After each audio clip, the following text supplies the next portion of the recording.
आए हुए सभी पुण्य आत्माओं को मेरा नमस्कार।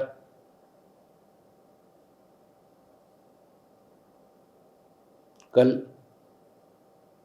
हुए बाल शिविर के सेशन में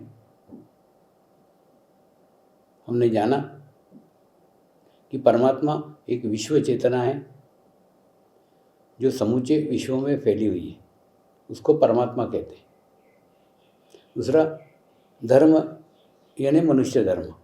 आज हम जिसको धर्म कहते हैं वो धर्म नहीं, उपासना की पद्धति है। तीसरा, गुरु यानी जो माध्यम हमारे को आत्म साक्षात्कार प्रदान कर सकता है वो गुरु। और ध्यान एक संस्कार है जो गुरु से हमें प्राप्त होता है और हमें भी बीज के रूप में मिलता है। उसको हमको सतत साधना करके वृक्ष में तब्दील करना पड़ता है। ये सब बातें कल हमने जानी। आज के कार्यक्रम की शुरुआत हम एक कहानी से करने जा रहे हैं। वो कहानी ये कि 5 अंधे मित्रों की कहानी थी। 5 अंधे मित्र एक बार एक मंदिर में दर्शन करने के लिए जा रहे थे। वहाँ दरवाजे के ऊपर एक बहुत बड़ी हाथी की प्रतिमा थी। तो एक अंधे मित्र ने हाथी के पैर को हाथ लगाया और कहा, हाथी का समग्र रूप मैंने जान लिया है। हाथी एक खंबे जैसा है। उसके बाद में दूसरे अंधे मित्र ने हाथी के पेट को हाथ लगाया और उसने कहा, नहीं, हाथी को मैंने जान लिया है, हाथी एक पहाड़ जैसा है। तीसरे अंधे मित्र ने हाथी के पूंछ को हाथ लगाया और कहा, नहीं, मैंने ही हाथी का समग्र रूप जाना है, वो एक रस्सी जैसा है। उसके बाद में हाथी के सूंड को किसी ने हाथ लगाया और उस मित्र ने कहा, मैंने हाथी का पूर्ण स्वरूप जाना है, वो एक अजगर जैसा है। उसके बाद में 5वें मित्र ने हाथी के दांत को हाथ लगाया और उसने कहा, नहीं, मैंने हाथी का रूप जाना है, हाथी एक वज्र के समान है। तो वहाँ से एक व्यक्ति जा रहा था। उस व्यक्ति ने उनको समझाया कि आप हाथी के केवल और केवल एक अंग को छू रहे हो और एक अंग को छू करके समग्र हाथी की कल्पना कर रहे हो। और उसके बाद में उसने पूर्ण समग्र हाथी का रूप उन्हें बताया।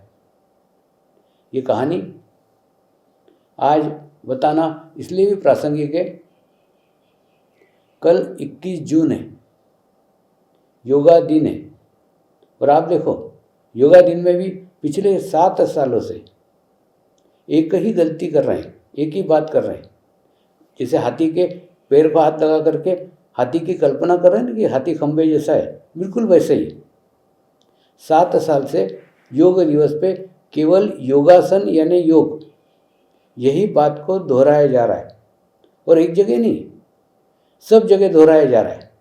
टीवी पे दोहराया जा रहा है, पेपर पे दोहराया जा रहा है, रेडियो स्टेशन पे दोहराया जा रहा है, न्यूज़पेपर पे दोहराया जा रहा है। सब जगह एक ही बात कही जाती है, योगासन यानी योग, योगासन यानी योग, योगासन यानी योग।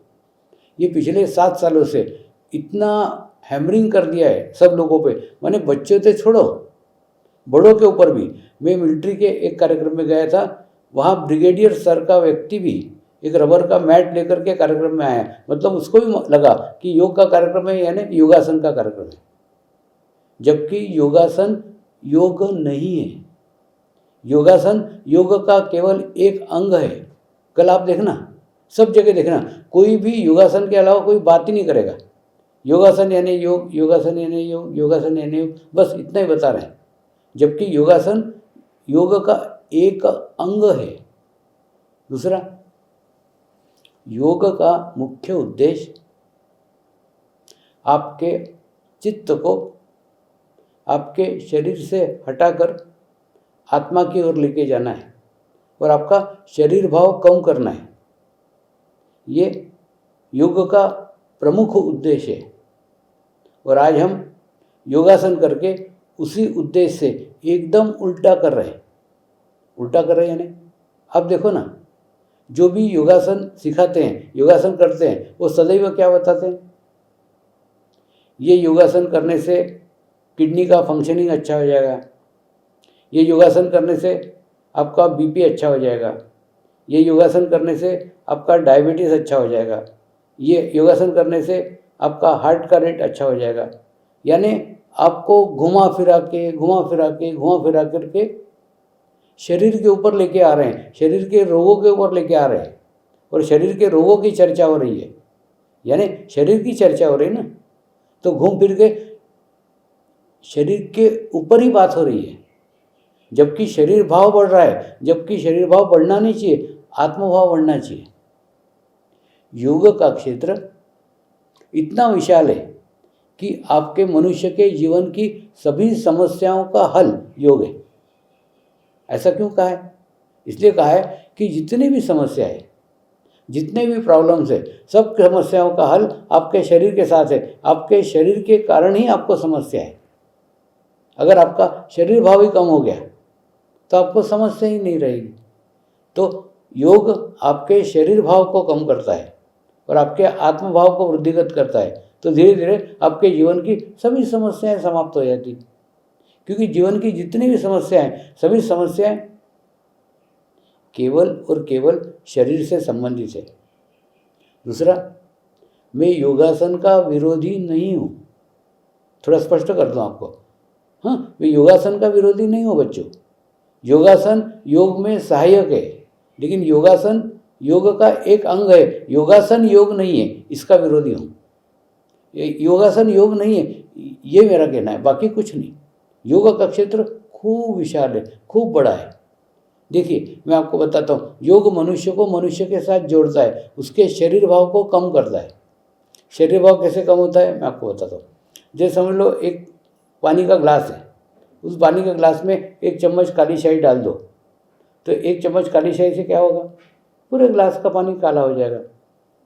लेकिन वही 1 चम्मच काली शाही गंगा नदी में डाल दो, तो वो कहाँ चली गई पता ही नहीं चलेगा। ठीक उसी प्रकार से मनुष्य का है। जब मनुष्य अपने अहंकार में शरीर स्तर के ऊपर जीता है, तो उसके जीवन में आने वाली छोटी सी समस्या भी उसके पूरे जीवन को कलुषित कर देती है। लेकिन अगर वो योग के साथ जुड़ता है, सामूहिकता के साथ जुड़ता है, कलेक्टिविटी के साथ जुड़ता है, परमात्मा की शक्तियों के साथ जुड़ता है, तो उसकी समस्या कब चली गई उसको उसका पता भी नहीं चलता। मैं योगासन का इसलिए विरोध कर रहा हूँ क्योंकि योगासन की बात हो रही है। और दूसरा, एक बार मैं ऑस्ट्रेलिया में गया था। ऑस्ट्रेलिया में ऑस्ट्रेलिया की 5 योगासन की शिक्षक मुझे शिविर में मिलने को आई। 5 योगासन के शिक्षक का सुंदर सुडौल शरीर था, हाँ, लेकिन उतना ही खराब है, उनका ही वीक, उतना ही कमज़ोर चित्त था। तो मुझे बहुत विचित्र लगा कि ये योगा टीचर है, तो इनका चित्त भी शुद्ध होना चाहिए, चित्त भी पवित्र होना चाहिए, लेकिन वास्तव में ऐसा नहीं था। उन 5 का एकदम कमज़ोर चित्त था।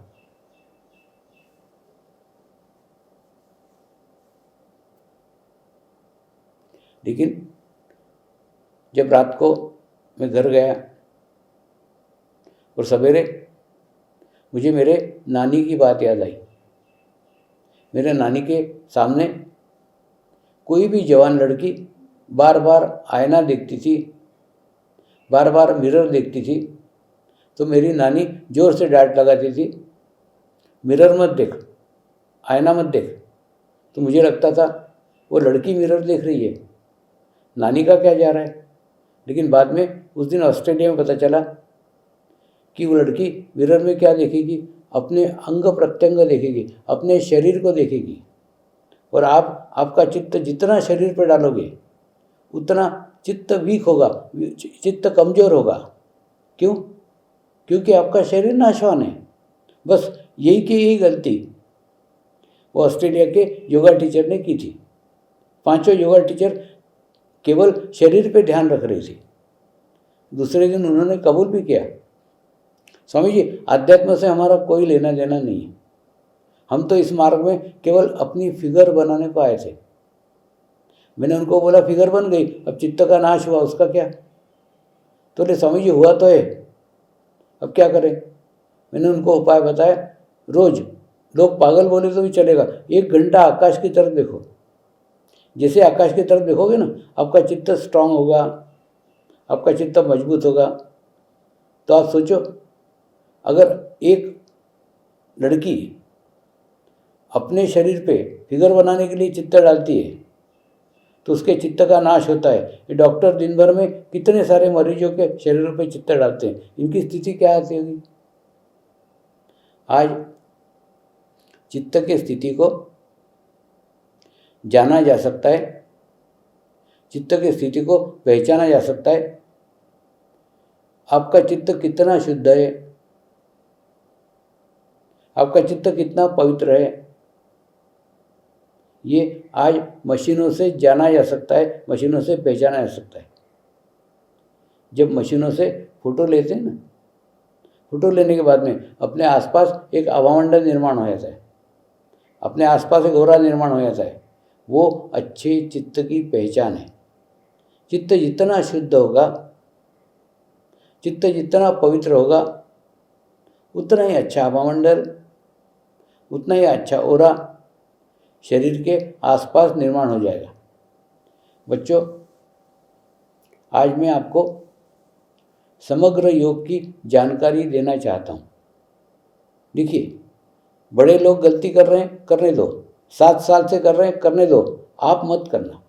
आप जरूर जानो कि योगासन योग नहीं है। फिर योगासन का स्थान कहाँ है, योगासन क्यों करते हैं, वो भी आज समझाता हूँ आपको। समग्र योग क्या है, अष्टांग योग क्या है, वो भी समझाता हूँ। देखिए, अष्टांग योग में अष्टांग योग की 8 पादानें हैं। अष्टांग योग की 8 पादानें, एक के बाद एक, एक के बाद एक, एक के बाद एक, एक के बाद एक चलती। तो उसकी सबसे नीचे वाली पादान, एकदम पहली पादान यम है। यम यानी हमारे जीवन के एकदम, आपको शॉर्ट में आसानी से समझाता हूँ। यम यानी अपने पास की बुरी बातों को समाप्त करना, बुरी बातों को छोड़ना, बुरी बातों का त्याग करना, ये यम के स्टेप के अंदर आ जाता है। उसके बाद में अष्टांग योग की दूसरी पादान है नियम। नियम यानी कोई अच्छी बातों के ग्रहण करने के नियम बनाना, कि मैं ये आज से अच्छा करूँगा, ये अच्छी आदतें डालूंगा, ये सब नियम के अंतर्गत ही आ जाता है। अच्छी बातें ग्रहण करना ये नियम के अंतर्गत है। तीसरा आता है आसन। आसन यानी ये योगासन। इस तीसरे पादान को ही पूरे दुनिया भर ने पकड़ के रखा है और उसी को योग समझ रहे हैं। जबकि आसन का उद्देश्य केवल और केवल आपके शरीर को स्वस्थ रखना, आपके शरीर पे नियंत्रण करना, ये है। हाँ, अगर आप योगासन करते तो आप योग करते समय स्थिर एक जगह 30 मिनट बैठ सकते हो। क्या होता है, हमको बैठने की आदत नहीं रहता है, तो हमारे शरीर पे ही कंट्रोल नहीं होता है। लेकिन अगर आप योगासन करते हो कि नहीं, तो जैसे योगासन करके हाथ ऐसे करें, तो पैर ऐसे करें, तो यानी आपका हाथ पे, आपके पैर पे, आपके गर्दन पे, आपके पीठ पे, आपके पेट पे, सब जगह आपका नियंत्रण हो जाता है। यानी आसन के माध्यम से आपका नियंत्रण आपके पूरे शरीर पे हो जाता है। फिर अगर आप योग करने के लिए आधा घंटा स्थिर बैठे तो आपका शरीर आपका विरोध नहीं करता। योगासन योग में सहायक है, लेकिन योगासन योग नहीं है। हाँ, उसके बाद में देखिए यम, नियम, आसन, फिर प्राणायाम। उसकी चौथी पादान है प्राणायाम। प्राणायाम यानी अपने सांसों को नियंत्रित करना, सांसों पे चित्त रख के उनको नियंत्रित करना। देखिए, सांस ले रहे हैं, सांस छोड़ रहे हैं, सांस ले रहे हैं, सांस छोड़ रहे हैं। केवल उसी पे चित्त एकाग्र करना। तो ऐसा एकाग्र करते करते भी निर्विचारता का स्थिति आ जाता है। दूसरा, हमारे सांस भी नियंत्रित हो जाते हैं, तो उसको प्राणायाम बोलते हैं। और उसके ऊपर का स्टेप जाता है, देखिए, यम, नियम, आसन, प्राणायाम, और उसके बाद में प्रत्याहार। प्रत्याहार है ना, वही अपने जीवन की बुरी बातों का त्याग करना, बुरी बातों को छोड़ना, ये प्रत्याहार के अंदर आता है। और उसके ऊपर के स्टेप पे जाते हैं तो धारणा। धारणा यानी अपने मन को कहीं एकाग्र करना, किसी मूर्ति के ऊपर एकाग्र करना, किसी बिंदु के ऊपर एकाग्र करना, किसी फोटो के ऊपर एकाग्रता करना, यानी एक धारणा अपनी बनाना, पूरी अपनी एकाग्रता करना, ये भी एक पादान है। और धारणा के बाद में आता है ध्यान। ध्यान यानी उस निर्विचार स्थिति को प्राप्त करना, जहाँ जाकर के मनुष्य के सारे विचार समाप्त हो जाते हैं और मनुष्य को ध्यान लग जाता है। और ध्यान के भी ऊपर की स्थिति है समाधि। समाधि वो स्थिति है जिस स्थिति में मनुष्य का देह भाव पूर्णतः समाप्त हो जाता है, मनुष्य शरीर भाव से परे हो जाता है। लेकिन ये सब पादाने स्टेप बाय स्टेप धीरे धीरे धीरे धीरे धीरे धीरे चलना पड़ती है। तो अष्टांग योग का क्षेत्र इतना विशाल है। अष्टांग योग की 8 पादाने हैं, लेकिन इन 8 पादानों की कोई चर्चा ही नहीं करता, 8 पादानों की कोई बात ही नहीं करता। आप देखना, कल आप पूरा निरीक्षण करना, इन अष्टांग योग की कोई बात नहीं करेगा, केवल तीसरी पादान योगासन यानी योग, योगासन यानी योग, योगासन यानी योग, बस दिन भर आपको कल उसी की चर्चा मिलेगी। तो बच्चों, जो गलती बड़े कर रहे हैं वो गलती आप मत करना। इस उम्र के अंदर भी मैं विश्व भर में जा जा के लोगों को बता रहा हूँ कि योगासन योग नहीं है, योग का क्षेत्र खूब विशाल है और योगासन योग का केवल एक अंग है, एक पादान है। इसी बात का प्रचार प्रसार आप आपके जीवन में करो, अगली जनरेशन तक, अगली पीढ़ी तक इस बात को लेके जाओ। क्योंकि मुझे चिंता है, मैं बता रहा हूँ, लेकिन कौन बताता है? कोई भी नहीं बताता। और दूसरा, अगर ऐसा ही चलता रहा कि योगासन यानी योग, तो हो सकता है 25 साल बाद, 30 साल बाद जो पीढ़ी आएगी ना, वो पीढ़ी समझेगी योगासन यानी योग, यानी जो बार बार बताया जाएगा, 25 साल तक बताया जाएगा, 30 साल तक बताया जाएगा, तो जो पीढ़ी निर्माण होगी वो तो यही समझ के होगी ना। तो ऐसे समय आप जानो कि योगासन योग नहीं है, योग का एक अंग मात्र है। योग का क्षेत्र खूब विशाल है, योग का क्षेत्र खूब बड़ा है। एक स्थान पे बैठ करके दुनिया के किसी भी व्यक्ति के बारे में संपूर्ण जानकारी आप प्राप्त कर सकते हैं। इतना बड़ा क्षेत्र योग का है। एक बार हुआ था ना, इंग्लैंड के अंदर ये प्रयोग हुआ था कि स्टूडियो के अंदर मैं बैठा हुआ था और उसके बाद में दुनिया भर से लोग मेरे को प्रश्न पूछ रहे थे और केवल इतना ही प्रश्न पूछते थे कि स्वामी जी मुझे आध्यात्मिक मार्गदर्शन करो, बस। उसके बाद में कुछ नहीं, वो नाम भी नहीं बता, कुछ भी नहीं बताता था। उसके बावजूद भी उस व्यक्ति के आध्यात्मिक क्षेत्र की प्रगति में क्या रुकावटें आ रही है, क्या बाधा आ रही है, वो जानता था। और जानने के बाद में उसका निदान बताता था, उसका तरीका बताता था। तो जो उसके अनाउंसर थे ना, उन्होंने कहा भारत से महान ज्योतिषाचार्य आए हुए हैं, आप आपका नाम भी मत बताओ तो भी आपके बारे में सब कुछ बता देते हैं। जब मेरे हाथ में माइक आया ना, तब मैंने उनको समझाया मैं ज्योतिषाचार्य नहीं हूँ। प्रत्येक व्यक्ति, जरा ध्यान से सुनना, आप भी, प्रत्येक व्यक्ति इस दुनिया में यूनिक है। यानी आप जैसा आपका भाई भी नहीं है, आपकी माँ भी नहीं है, आपके पिता भी नहीं, आप जैसा दुनिया में कोई भी नहीं है। आप पूरे दुनिया में यूनिक हो। इसलिए कभी भी दूसरे के साथ अपनी तुलना मत करना। हो सकता है किसी क्षेत्र में आप पिछड़े हुए हो, लेकिन सभी क्षेत्र में आप पिछड़े हुए नहीं रह सकते। प्रत्येक के पास कुछ ना कुछ विशेष गुण होता है, प्रत्येक बच्चा यूनिक है।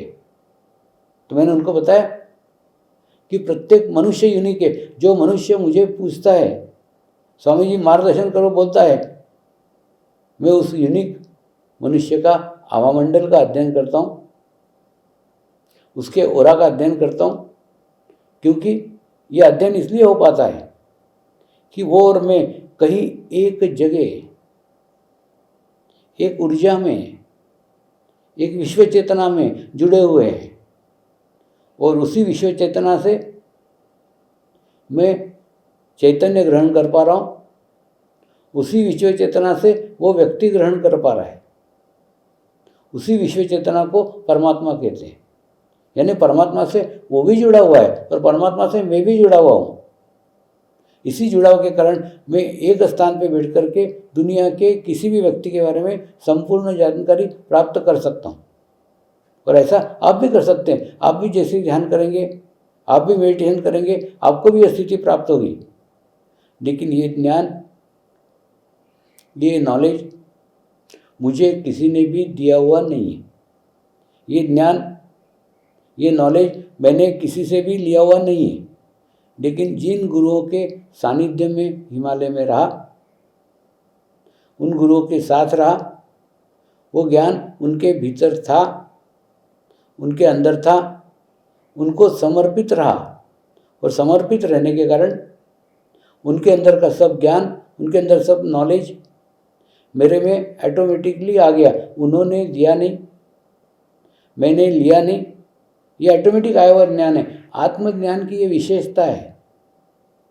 आत्मज्ञान दिया नहीं जा सकता, आत्मज्ञान लिया नहीं जा सकता, ये ऑटोमेटिक होता है। तो ये आत्मज्ञान है, उनके आत्मा का ज्ञान है जो मुझे प्राप्त हुआ। तो अगर आप मेरी आत्मा के साथ समरसता स्थापित करते हैं तो मैं दूंगा नहीं, आप लेंगे नहीं, लेकिन यह ज्ञान आपको भी प्राप्त हो जाएगा। और ये ज्ञान प्रत्येक को प्राप्त हो, प्रत्येक साधक को प्राप्त हो, ये मेरी शुद्ध इच्छा है, और इसीलिए ये प्रयास कर रहा हूँ। दूसरा, बच्चों, आप वो आमंत्रित बच्चे हो जिन बच्चों को गुरु शक्तियों ने आमंत्रित किया है योग का विस्तार करने के लिए, योग का मूल स्वरूप, समग्र स्वरूप विश्व को बताने के लिए। आप आमंत्रित बच्चे हैं। इसीलिए आज मैंने ये विशेष तौर पे आपका कार्यक्रम लिया है, क्योंकि आप ही के लिए पिछले 40 सालों से मैं इंतज़ार कर रहा था, मैं राह देख रहा था कि वो बच्चे आएंगे, उनको वो क्या है, वो क्यों जन्मे हैं, उनके जीवन का उद्देश्य क्या है, उनको क्या कार्य करना है, इस सब का अनुभव, अनुभूति के द्वारा करने की इच्छा है। इसलिए पहली बात ये समझ लो, आप सामान्य बच्चे नहीं हो, आप सर्वसाधारण बच्चे नहीं हो, आप वो विशेष आमंत्रित बच्चे हो, जो बच्चे एक विशेष कार्य को लेकर के जन्मे हैं। जैसे मेरे जन्म का भी कोई उद्देश्य था ना, ठीक उसी प्रकार से आपके भी जन्म का कोई विशेष उद्देश्य है। आप सामान्य नहीं हो, पहले ये समझ लो। आपके जीवन का एक विशेष उद्देश्य है, उसी उद्देश्य से आए हो।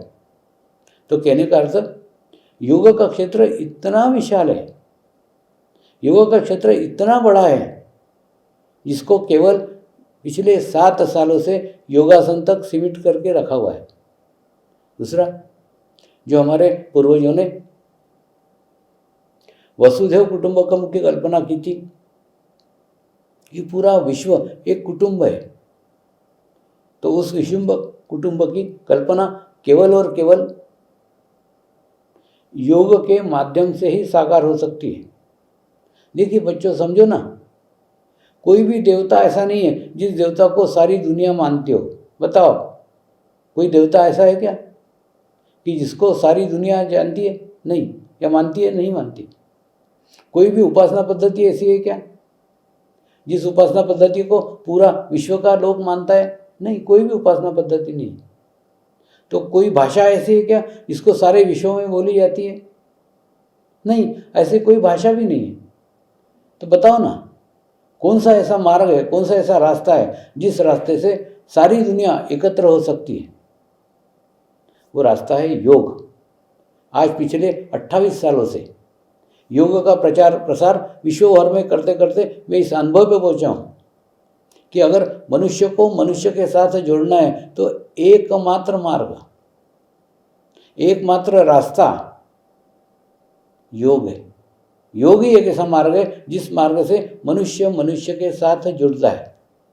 अब देखो ना, जब 45 दिन का अनुष्ठान होता है ना, अनुष्ठान में अलग अलग जाति के, अलग अलग उपासना पद्धति के, अलग अलग देश के, अलग अलग रंग के सारे लोग प्रेम से आकर के साथ में रहते हैं। वहाँ कोई नहीं पूछता तो कौन से देश का है, तो कौन सी जाति का है, कौन से धर्म का है, कोई नहीं पूछता। बस सब एक साधक है। क्यों? एक बार आपको यह अनुभव हो जाए, एक बार आपको ये अनुभूति हो जाए कि आप शरीर नहीं एक आत्मा है, तो जैसे अनुभूति हो जाएगी फिर आपका शरीर भाव समाप्त हो जाएगा। देखिए, शरीर भाव समाप्त हो जाएगा तो क्या क्या खत्म होगा? जाति समाप्त हो जाएगी, उपासना पद्धति समाप्त हो जाएगी, देश समाप्त, सब ये जितने शरीर से बनाए हुए ये हैं, ये सब समाप्त हो जाएंगे। अभी देखो ना, कोरोना काल आया था। कोरोना काल ने हमको क्या सिखाया? सब जाति के, सब धर्म के, सब देश के, सब रंग के, सब लिंग के सभी लोगों को कोरोना का तकलीफ हुआ। उसने भेदभाव किया क्या? नहीं। तुम किसी भी जाति के हो, किसी भी धर्म के हो, किसी भी देश के हो, सबको, विश्व भर में सबको ये सहना पड़ा। माने भले ही आप अपने आप को देशों की सीमा में, धर्मों की सीमा में, जाति के सीमा में, देश की सीमा में कितना भी बांट के रखो, लेकिन वहाँ उसने बांटा क्या? नहीं, सबको एक साथ तकलीफ हुआ। तो परमात्मा भी कई बार हमको मैसेज देते रहता है, संदेश देते रहता है कि तुम सब एक हो, तुम सब समान हो, एक जैसे हो। तो कहने का अर्थ, हमारे पूर्वजों की कल्पना वसुदेव कुटुंबकम की साकार हो सकती है, वो केवल और केवल योग मार्ग से हो सकती है। इसलिए आप प्रचारक बनो, और कल जब आएगा ना तो लोगों को बोलो कि योगासन योग नहीं है। हम 7 साल से केवल योगासन कर रहे हैं। योग का क्षेत्र खूब विशाल है, और अष्टांग योग क्या है आज आपको मैंने संक्षेप में बताया। और दूसरा, कई लोग कहते हैं कि स्वामी जी ये तो स्टेप बाय स्टेप होता है। आप तो एकदम ध्यान तक लोगों को लेके जाते हैं, ध्यान की अनुभूति कराते हैं। तो सदैव याद रखो, आध्यात्मिक क्षेत्र में भी प्रगति हो रही है, आध्यात्मिक क्षेत्र में प्रोग्रेस हो रहा है। जैसे होता था कि नहीं, पहले अगर 5 मंजिल की बिल्डिंग रहती थी तो 5 मंजिल चढ़ के जाना पड़ता था, जाते थे ना, चढ़ के, सीढ़ी से चढ़ के जाते थे। लेकिन आज 5 मंजिल के बिल्डिंग में चढ़ के जाना पड़ता है क्या? नहीं, आज लिफ्ट लगी है, एकदम लिफ्ट से उस कोने में पहुंचा जा सकता है। बिल्कुल ठीक ऐसे ही समर्पण ध्यान का संस्कार लिफ्ट है। वो आपको यम नियम ये सब पादाने क्रॉस करते करते सीधे ध्यान की पादान पे लेके जाता है। वहाँ जाकर के आपको निर्विचारता का स्थिति आ जाता है। और दूसरा, समाज में जो ध्यान की पद्धतियाँ चल रही ना, वो पद्धतियाँ निर्विचारता तक जाके समाप्त हो जाती है। और समर्पण ध्यान का संस्कार निर्विचारता से शुरू होता है। एक तो थोड़ा अंतर समझ लो, ये ध्यान की पद्धति नहीं है, ये ध्यान का संस्कार है। पद्धति में क्या अंतर है? एक व्यक्ति से सीख सकता है, एक व्यक्ति को सिखा सकता है। संस्कार में ऐसा नहीं। संस्कार में गुरु ने 800 साल साधना करके एक संस्कार को निर्मित किया जो संस्कार में कोई उपदेश नहीं है, ऐसा संस्कार निर्माण किया। और निर्माण करने के बाद में वो दुनिया में बांटने के लिए अधिकृत किया। मैं आपके जैसे ही सामान्य मनुष्य हूँ, सामान्य व्यक्ति हूँ। क्यों? उन्होंने सामान्य व्यक्ति को क्यों चुनाव किया?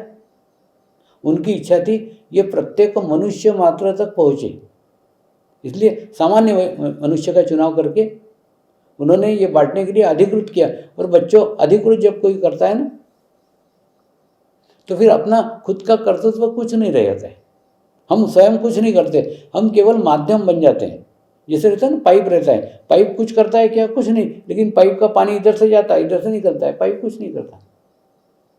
तो मैं भी एक पाइप बन गया, तो मेरे पाइप के माध्यम से आज लाखों लोगों तक मिला है। हुआ ना? जब भी हिमालय में किसी सिद्ध महात्मा के सानिध्य में रहता था, तो जैसे रहते थे तो वो एक वाक्य जरूर बोलते थे, तेरा हंडा बहुत बड़ा है, तेरा हंडा बहुत बड़ा है, तेरा हंडा बहुत बड़ा है। ऐसा 3 बार बोलते थे। दूसरे गुरु के पास में जाओ तो वो भी यही बोलते थे, जबकि पहले गुरु का दूसरे गुरु से कोई संबंध नहीं था, मीलों तक दूरी थी, उन्होंने एक दूसरे को देखा तक भी नहीं था। लेकिन ये वाक्य जरूर 3 बार बोलते थे। ये वाक्य से मुझे एहसास होता था कि उस गुरु का शरीर अलग हो सकता है, ये गुरु का शरीर अलग हो सकता है, ये गुरु का रंग अलग हो सकता है, ये गुरु का रंग अलग हो सकता है, ये गुरु की ऊंचाई अलग हो सकती है, ये गुरु की ऊंचाई अलग हो सकती है, ये गुरु का व्यवहार अलग हो सकता है, ये गुरु का व्यवहार अलग हो सकता है। यानी शरीर की विविधता होते हुए भी एक बात सामान्य थी, एक बात कॉमन थी कि जो वाक्य वो गुरु बोलते थे वही वाक्य ये गुरु बोलते हैं, तेरा हंडा बहुत बड़ा है, तेरा हंडा बहुत बड़ा है, तेरा हंडा बहुत बड़ा है। सेम 3 बार वो भी बोलते थे, 3 बार ये भी बोलते थे, 3 बार सब प्रत्येक गुरु बोलता था। उसका अर्थ उस समय तो नहीं समझ में आया, मैंने भी शरीर स्तर के ऊपर लिया। मुझे लगा शायद मेरा सर बड़ा है, तो मैंने एक बार शांत पानी में जाकर झाँक कर देखा कि मेरा सर तो नहीं बड़ा है, मेरे को चिढ़ा तो नहीं रहे सब, लेकिन देखा तो ऐसा नहीं था। आज उसकी 2 बातें समझ में आ रही। पहली बात तो हंडा बहुत बड़ा है का अर्थ तेरे भीतर की आत्मा इतनी बड़ी है, तेरे भीतर की आत्मा इतनी विशाल है, जिस आत्मा के माध्यम से लाखों लोगों तक आत्म साक्षात्कार पहुंचने वाला है। दूसरा, बच्चों सदैव याद रखना, सत्य सत्य रहता है, वो कभी भी परिस्थिति अनुसार, समय के अनुसार, स्थान के अनुसार बदलता नहीं है। तो गुरु के स्थान अलग अलग थे, गुरु के रंग रूप अलग अलग थे, गुरु का समय अलग अलग था, लेकिन सत्य एक ही था कि मेरे माध्यम से लाखों लोगों तक मिलने वाला है। वो सत्य सभी को मालूम था। तो जिस प्रकार से सूरज को कनाडा में भी सूरज ही बोलेंगे, इंग्लैंड में भी सूरज ही बोलेंगे, जर्मनी में भी सूरज बोलेंगे, सिंगापुर में भी सूरज ही बोलेंगे, सूरज को सूरज ही बोलेंगे ना, चंद्रमा थोड़ी बोलेंगे। तो ठीक उसी प्रकार से सत्य सत्य है। तो वो सत्य था कि मेरे माध्यम से लाखों आत्माओं तक पहुंचने वाला था, और वही सत्य बात सब लोग कह रहे थे कि तेरा हंडा बहुत बड़ा है, तेरा हंडा बहुत बड़ा है, तेरा हंडा बहुत बड़ा है। तो कहने का अर्थ,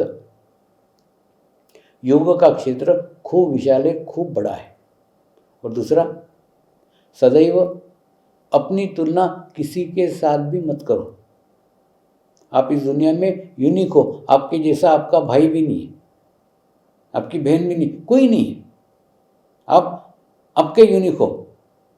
और दूसरा, आत्म साक्षात्कार के माध्यम से सूक्ष्म शरीर का संबंध आपके साथ हो चुका है, और उसके बाद में होने के बाद में, जैसे प्रत्येक बीज में वृक्ष बनने की संभावना होती है ना, बिल्कुल ठीक ऐसे ही आपके अंदर भी वृक्ष बनने की पूरी पूरी संभावना है। दूसरा, जो भी आपकी शरीर की समस्याएं हैं, जो भी शरीर की प्रॉब्लम है, शरीर के व्यवहार है, जो भी, इन सब चीज़ों की तरफ ध्यान ही मत दो, मैं भी नहीं देता। जैसे जैसे आपकी ध्यान की प्रगति होती जाएगी ना, जितनी भी तकलीफ है, जितनी भी परेशानी है, वो शरीर से संबंधित है। जैसे ही शरीर भाव कम होते जाएगा, आत्मभाव वृद्धिगत होते जाएगा, आपकी समस्याएं छोटी छोटी छोटी होती जाएगी। देखिए, इसके लिए ना बीज को गुरु मानो। बीज रहता है ना, बीज कितना रहता है, इतना छोटा सा बीज रहता है, इतना सा, लेकिन बीज के ऊपर इतने बड़े बड़े पत्थर पड़े रहते हैं। तो बीज अपनी शक्ति उनसे लड़ने में खर्च करता है क्या? नहीं खर्च करता। उसके पास से धीरे धीरे धीरे रास्ता बनाता है, और रास्ता बनाते बनाते बनाते वृक्ष हो जाता है। तो बीज से वृक्ष का निर्माण हो जाता है, और वृक्ष बड़ा होने के बाद में पत्थर बड़े होते हैं क्या? नहीं होते, पत्थर उतने ही रहते हैं। हो सकता है अभी आपके जीवन में कुछ समस्याएं हो, आपके जीवन में कुछ प्रॉब्लम हो। अभी ये जो आत्म साक्षात्कार की ऊर्जा आपको शिविर के माध्यम से प्राप्त हो रही है, ये ऊर्जा एकदम छोटी सी है। इस ऊर्जा का उपयोग उन समस्याओं से लड़ने में खर्च मत करो,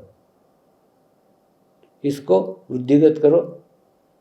नियमित ध्यान करके वृद्धिगत करो, और वृद्धिगत करके आप वृक्ष में अपने आप को तब्दील करो। तो आप देखोगे आपके जीवन की समस्याएं, आपके जीवन के प्रॉब्लम उतने के उतने ही रहेंगे। दूसरा, बच्चों, सदैव याद रखो, अगर आप आज खुश हो, आज प्रसन्न हो, तो ही आपका भविष्य प्रसन्न हो सकता है, आपका भविष्य खुश हो सकता है।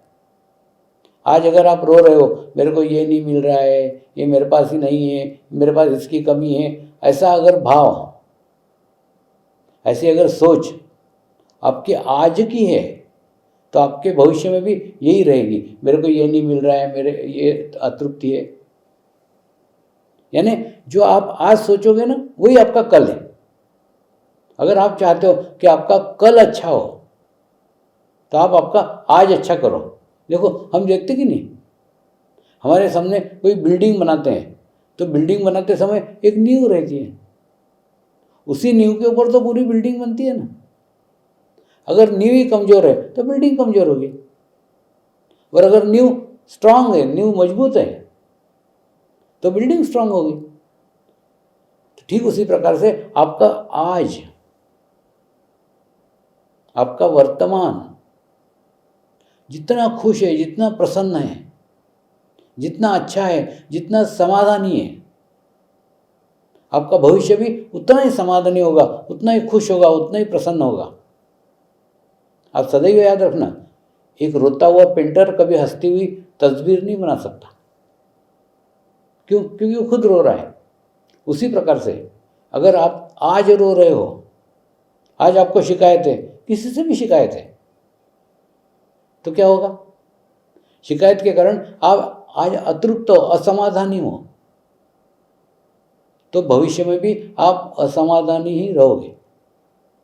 अगर आप चाहते हो कि आपका कल सुखी हो, आपका भविष्य अच्छा हो, तो आप आपका वर्तमान अच्छा करो। वर्तमान के अंदर भविष्य का अस्तित्व छुपा हुआ है। आपका भविष्य कैसा होने वाला है, ये अपने वर्तमान में छुपा हुआ है। और दूसरा, ध्यान की साधना नियमित करो। और दूसरा, सदैव याद रखो ना,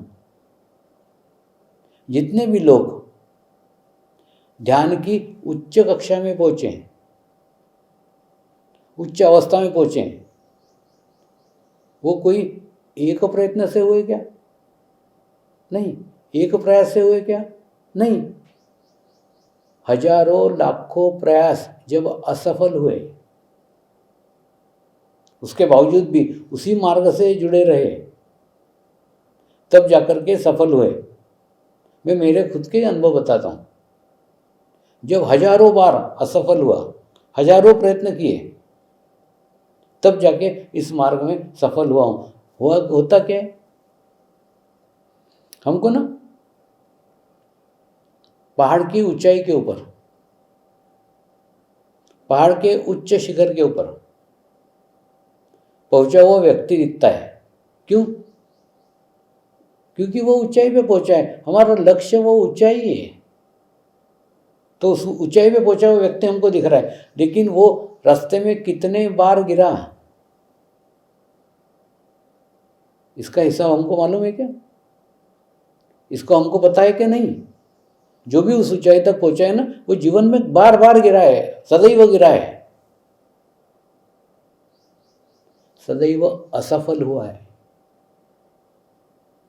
लेकिन उसके जीवन के असफलता से उसका उद्देश्य नहीं डगमगाया। उद्देश्य वही था, वो ऊपर का उच्च शिखर, पहाड़ का उच्च शिखर, वहां मुझे पहुंचना ही है। वो उच्च शिखर का टारगेट था।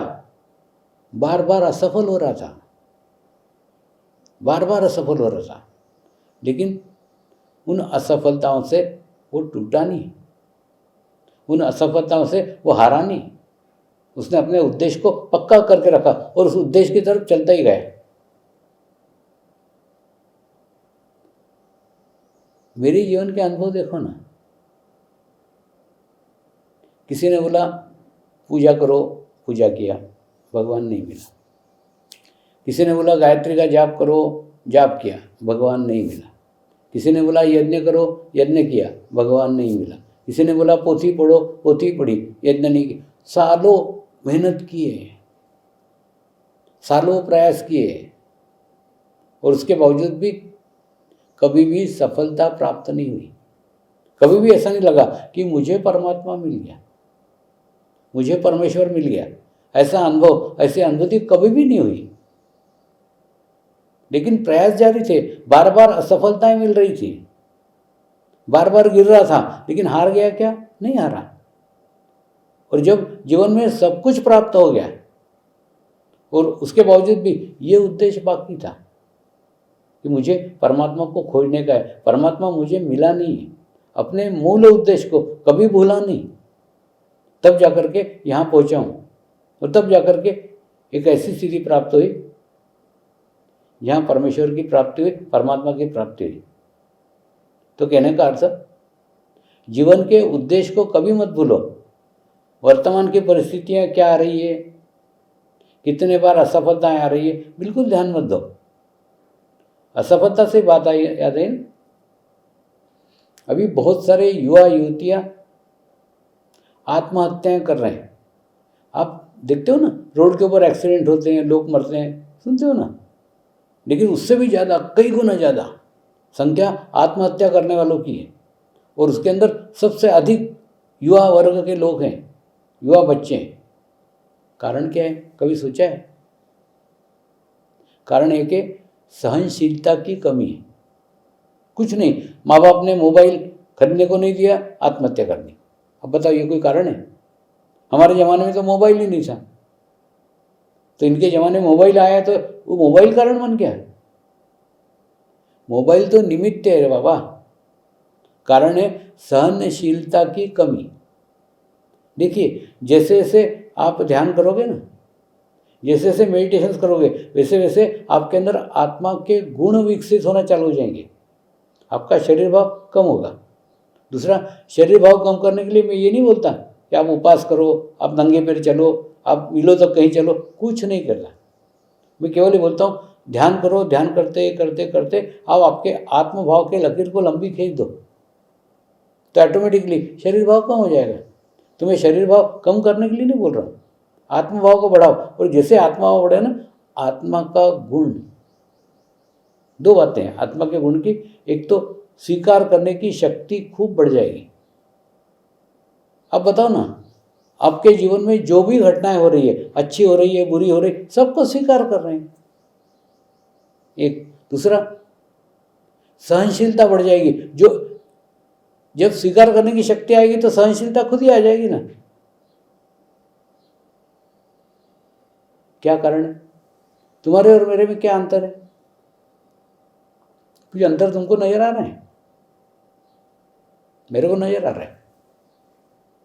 मेरे और तुम्हारे में एक ही अंतर है, मुझे परमात्मा मिल गया है और तुम परमात्मा की खोज कर रहे हो। अपने को पता नहीं चलता, लेकिन हमारा चित्त परमात्मा की खोज में खूब व्यर्थ घूमते रहता है, खूब व्यर्थ ढूंढते रहता है। लेकिन जिसको हम बाहर खोज रहे हैं, हमारी खोज ही गलत है। अब कल्पना करो ना, एक कुआं है, उस कुएं में पानी नहीं है और हम बाल्टी डाल रहे हैं, निकाल रहे हैं, बाल्टी डाल रहे हैं, निकाल रहे हैं, तो उसमें पानी आएगा क्या? कुएं में ही पानी नहीं है। उसी प्रकार से हम परमात्मा की खोज बाहर कर रहे हैं और परमात्मा बाहर है ही नहीं, तो परमात्मा मिलेगा कि नहीं मिलेगा? लेकिन परमात्मा हमारे भीतर है, हमारे अंदर है। तो कम से कम आप तो भी बाहर परमात्मा को मत खोजो। आपकी ऊर्जा, आपकी एनर्जी बाहर खोजने में नष्ट मत करो। परमात्मा आपके भीतर है, आपके अंदर है। ये बात जैसे जैसे ध्यान करोगे ना, जैसे जैसे मेडिटेशन करोगे, वैसे वैसे आपको अनुभव होगी। दूसरा, मेरा खुद का ये अनुभव रहा है कि जैसे ही परमात्मा को, गुरु को परमात्मा माना, तो गुरु के अंदर की अंतर्मुखी स्थिति मुझे अनायास ही प्राप्त हो गई। और उसके बाद में मैंने अनुभव किया कि परमेश्वर मेरे ही भीतर है, परमात्मा मेरे ही भीतर है। इसलिए आप देखो, अंगूठियाँ, कुछ रुद्राक्ष, कुछ मालाएं, इसे कुछ हाथ में मेरे हैं क्या? कुछ भी नहीं। पूरा विश्वास जो आपको कह रहा हूँ ना, वही बात मेरे व्यवहार में भी है ना। पूरा विश्वास भीतर है, अंदर है। परमात्मा मेरे ही अंदर है, परमेश्वर मेरे ही अंदर है, ये विश्वास है। और ये विश्वास के कारण सहनशीलता आ जाती है। अब देखो ना, इतने लाखों लोगों को ध्यान सिखाया, उसके बावजूद भी कितने कम लोग नियमित ध्यान करते हैं। और दूसरा, जिनको सिखाया ना, उनसे प्रत्यक्ष से मैं जुड़ा हुआ हूँ। मुझे सब पता चलता है, कौन कर रहा है, कौन नहीं कर रहा है, कौन सच बोल रहा है, कौन झूठ बोल रहा है, सब करते रहता हूँ। लेकिन कुछ नहीं समझता ऐसा दिखाते रहता हूँ। सब पता है मेरे को, लेकिन उसके बावजूद भी सहनशीलता आ गई ना। लोग करे नहीं करे कुछ नहीं, अपना कार्य बताने का। आज ना कल समझेंगे, कल ना परसों समझेंगे, पेशेंस रखने की। तो उसी प्रकार से जब आप गुरु को परमात्मा मानेंगे तो ऑटोमेटिकली क्या होगा? गुरु के अंदर की अंतर्मुखी स्थिति आपको प्राप्त हो जाएगी। तो जो अंतर्मुखी स्थिति अर्थ जो उसकी आध्यात्मिक स्थिति है कि उसको परमात्मा मिल गया है, वो ऐसी स्थिति है, वही स्थिति आपको प्राप्त हो जाएगी। और आपको प्राप्त होएगी तो आपके अंदर क्या चेंज आएगा? कल्पना करो ना कि आपको परमात्मा मिल गया, हाँ, ऐसी स्थिति आपको प्राप्त हो गई, तो आपके अंदर क्या चेंज आएगा? पहली बात तो जो परमेश्वर को बाहर खोज रहे हो, बाहर खोजोगे नहीं, बाहर ढूंढोगे नहीं। दूसरा, मेरे को यात्रा करने से विरोध नहीं है। आप खूब यात्रा करो, खूब जगह का देखो, चलेगा। लेकिन परमेश्वर को खोजने के लिए मत जाओ। परमात्मा तुम्हारे भीतर है, तुम्हारे अंदर है। हाँ, एक। दूसरा, फिर आप सब चीज़ों को स्वीकार कर लोगे। परमेश्वर ही आपके अंदर है, परमेश्वर ही आपके भीतर है। तो फिर कुछ भी परिस्थिति आई तो परमेश्वर के कारण आई, परमेश्वर साथ है ना, ठीक है, चलेगा। तो हर परिस्थिति को स्वीकार कर लोगे। स्वीकार कर लोगे तो क्या होगा? सहनशीलता आएगी। सहनशीलता आएगी तो क्या होगा? सहनशीलता आएगी तो जो आत्महत्याशाली के कदम उठाते हैं ना, वो नहीं उठाएंगे। और दूसरा, आज आपको थोड़ा स्पष्ट करता हूँ। कल्पना करो, एक लड़के की उम्र अगर 80 साल है और वो 20 साल के अंदर आत्महत्या कर लेता है, तो क्या होगा? वो केवल अपने शरीर को नष्ट करता है, लेकिन बाकी 60 साल तक उसको बिना शरीर के जीवन व्यतीत करना पड़ेगा। हो सकता है अगर वो आत्महत्या नहीं करता, शरीर में रहता, तो जिस शरीर के कारण उसको समस्या आई है, उसी शरीर के कारण वो समस्या दूर भी कर सकता था। लेकिन वो आत्महत्या करने से वो भी रास्ता बंद हो गया। फिर उसको 60 साल तक बिना शरीर के जीना पड़ेगा। तो कितनी भयानक स्थिति है। भूख लगेगी, खाना नहीं मिलेगा, पानी पीने की इच्छा है, पानी नहीं मिलेगा, ऐसा 60 साल तक उसको उसका जीवन व्यतीत करना पड़ेगा। इसलिए कभी भी आत्महत्याएं मत करो। इसलिए सदैव याद रखो, अपने अंदर परमात्मा को अनुभव करो, तो आपके अंदर आत्मा का भाव बढ़ेगा। और आत्महत्या माने एकदम चरम सीमा।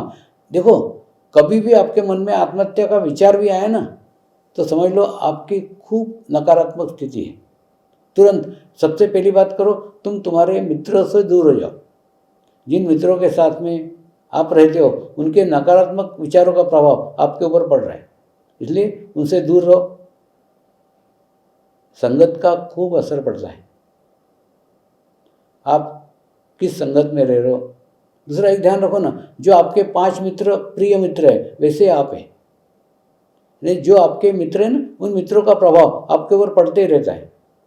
इसीलिए मैं सदैव साधकों को भी बोलते रहता हूँ, आपको भी बोलते रहता हूँ कि समर्पण ध्यान संस्कार मैं एकदम ये नहीं कह सकता सब एकदम दूध के धुले हुए सब अच्छे लोग हैं, ऐसा नहीं है।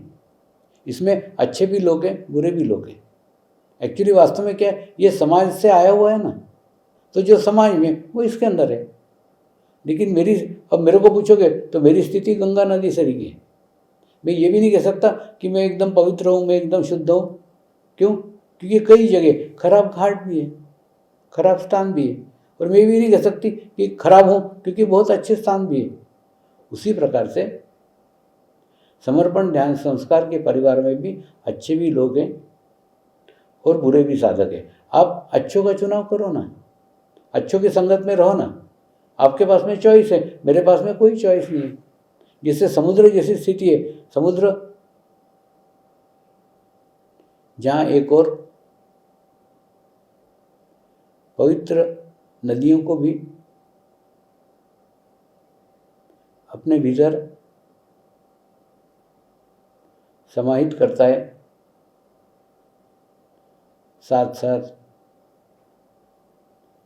कई गंदे नालों को भी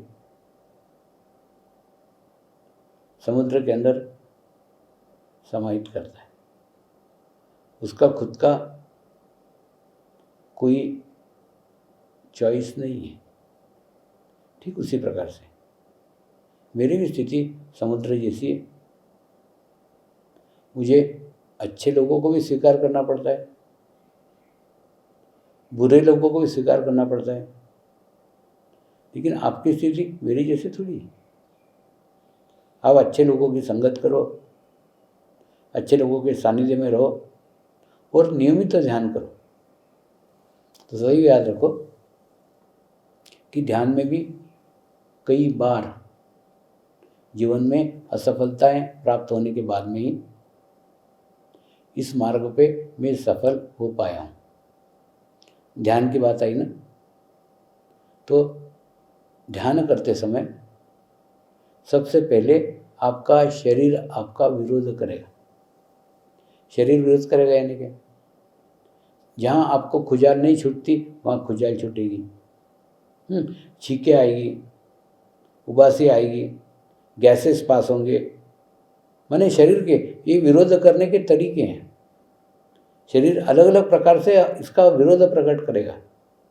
ठीक है, अगर आप योगासन करते तो आपका नियंत्रण आपके शरीर के ऊपर हो जाएगा और ये आपको एक सहायता मिलेगी कि शरीर आपका सहायक होगा। वो आपको ये आगे के 10-15 मिनट तक जो तकलीफ होती है वो नहीं होगी। दूसरा मार्ग है, दूसरा हमला है, वो है विचारों का। आपको इतने विचार आएंगे,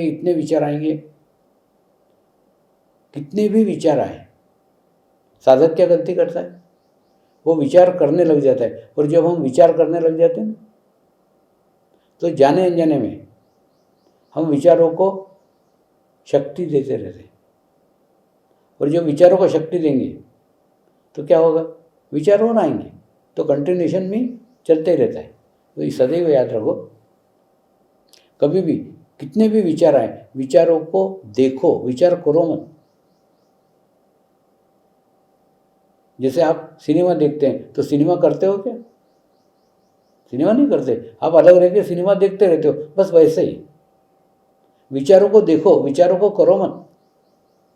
आप अपना अस्तित्व अलग बना के रखो तो क्या होगा,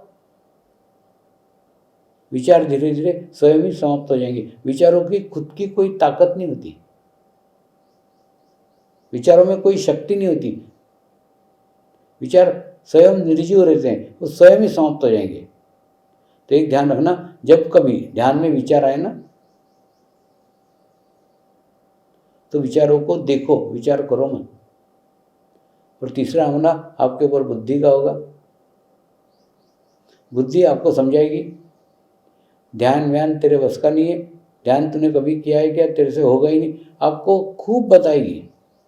और बाद में कोई तो भी अर्जेंट काम याद आएगा कि आपको ये काम करने का है, करके काय को आधा घंटा समय बर्बाद कर रहा है, ऐसे बताएगी। ऐसा बुद्धि ने कितना भी तर्क दिया तो भी वहाँ से उठने का नहीं। वो बुद्धि का एक ही उद्देश्य है, आपको उठाने का वहाँ से। तो ऐसा कितना भी हुआ ना तो भी वहाँ से उठने का नहीं। मैंने ना एक मार्ग चुना है, एकदम सफल मार्ग है, एकदम सक्सेसफुल मार्ग है। वही मार्ग मैं आज आपको बताने जा रहा हूँ। मैंने मेरे जीवन का 30 मिनट, आधा घंटा मैंने गुरु को गुरु दक्षिणा के रूप में दिया है। और गुरु दक्षिणा जब देते हैं ना तो वापस नहीं देते। तो मैंने भी गुरु दक्षिणा के रूप में मैंने मेरे जीवन के 30 मिनट मेरे गुरु को दान किए हैं। तो मेरा दिन 23.5 घंटे का है। ध्यान लगे नहीं लगे, विचार आए नहीं विचार आए, बुद्धि कुछ भी बोले तो भी 30 मिनट ध्यान करता ही हूँ। और यही अनुभव के आधार पर आपको कह रहा हूँ, आप कल से 30 मिनट मुझे दान करो, 30 मिनट मुझे गुरु दक्षिणा के रूप में दो।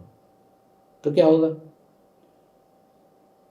देखो जैसे शरीर ने विरोध किया तो भी आप उठोगे नहीं, क्योंकि आपका संकल्प सशक्त है कि मैंने 30 मिनट स्वामी जी को दान किए हुए। उसके बाद में फिर आपको कितने भी विचार आए तो भी आप उठोगे नहीं कि मैंने दान किए हुए। बुद्धि कितना भी आपको बोले तो भी आप 30 मिनट उठोगे नहीं, क्योंकि वो 30 मिनट आपके है ही नहीं। जो चीज़ दान कर देते ना उसको वापस नहीं मांगते, यानी 30 मिनट आपके होंगे ही नहीं, रहेंगे ही नहीं। ऐसा लगातार अगर आप 45 दिन अनुष्ठान करते हैं कि 45 दिन तक ऐसा नियमित करते हैं तो क्या होगा, आपके जीवन के 22.5 घंटे जाएंगे। लेकिन 22.5 घंटे के बाद में आपकी दुनिया बदल चुकी होगी। आपके जीवन में सकारात्मक चेंज आया होगा, सकारात्मक बदलाव आया होगा। जो आपके भीतर जो बीज बो रहा हूँ वो बीज वृक्ष बन गया होगा। 45 दिन में वृक्ष बनेगा। नियमित साधना करो तो आपका शरीर का कितना भी विरोध हो 30 मिनट उठने का नहीं, विचारों का कितना भी विरोध हो 30 मिनट उठने का नहीं, बुद्धि का 30 मिनट विरोध हो उठने का नहीं। ऐसा अगर करते हो ना तो एक उच्च अवस्था तक आप पहुँच सकते हो। चलिए अब हम ध्यान करेंगे, मेडिटेशंस करेंगे। कुछ नहीं, आप जहाँ बैठे हो अच्छे से बैठ जाओ। उसके बाद में जमीन पे बैठोगे तो जमीन की गुरुत्वाकर्षण शक्ति आपको सहायक सिद्ध होगी। इस प्रकार से आपको हाथ रखने के दोनों, ये हाथ ऐसा खुला रखने का, उंगलियां उसकी खुली हो, हाँ, राइट हैंड भी खुला हो। राइट हैंड का ये तलवा है ना हाथ का, ये अपने तालू भाग पे रखने का है। उसके बाद में मंत्र एकदम सिंपल है, मैं एक पवित्र आत्मा हूँ, मैं एक शुद्ध आत्मा हूँ। लेकिन मंत्र को बोलते समय पूर्ण भाव से बोलने का है, पूर्ण एकाग्रता से बोलने का है। उसके बाद में पूर्ण भाव से, यानी जब आप बोल रहे हो मैं एक पवित्र आत्मा हूँ, तब आप महसूस करो कि आप सचमुच पवित्र आत्मा हैं। अलग अलग जाति में, अलग अलग धर्म में, अलग अलग देश में आपने सैकड़ों बार जन्म लिया है, फिर भी पवित्रता आपकी अभी तक बनी हुई है। जब आप कहोगे ना मैं एक शुद्ध आत्मा हूँ, तब आप भूल जाओ आप लड़की हो क्या लड़का हो, सब भूल जाओ। आप केवल महसूस करो आप एक शुद्ध आत्मा हो, बस, बाकी कुछ नहीं। तो ऐसा मेरे साथ अब उच्चारण करेंगे। पूर्ण भाव के साथ करोगे उतने अच्छे रिजल्ट आएंगे। यहाँ हाथ रख के 3 बार ऐसा क्लॉकवाइज घुमाओ।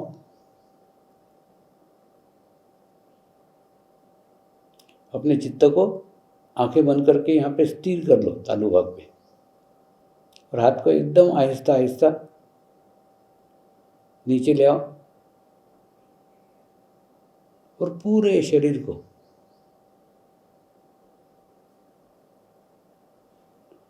ढीला छोड़ दो। Relax relax relax. मेरे साथ मंत्र का उच्चारण करेंगे। मैं एक पवित्र आत्मा हूँ।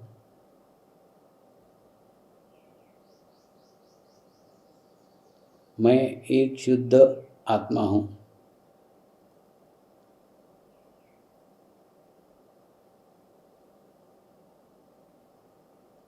मैं एक पवित्र आत्मा हूँ।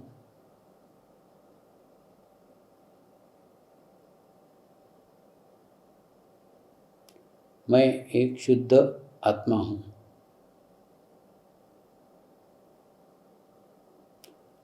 मैं एक पवित्र आत्मा हूँ। मैं एक शुद्ध आत्मा हूँ। अपने चित्त को तालु भाग पर स्थिर करके थोड़ी देर ध्यान करो।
परमात्मा से प्रार्थना करेंगे। हे परमात्मा, कृपया मुझे आत्म साक्षात्कार प्रदान करें। हे परमात्मा, कृपया मुझे आत्म साक्षात्कार प्रदान करें। हे परमात्मा, कृपया मुझे आत्म साक्षात्कार प्रदान करें।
समय अभाव में हमने ये कम समय किया, लेकिन कल से आप 30 मिनट नियमित ध्यान करो और ऐसा 45 दिन करो तो आपको ही एक अच्छा अनुभव, अच्छी अनुभूतियाँ प्राप्त होंगी।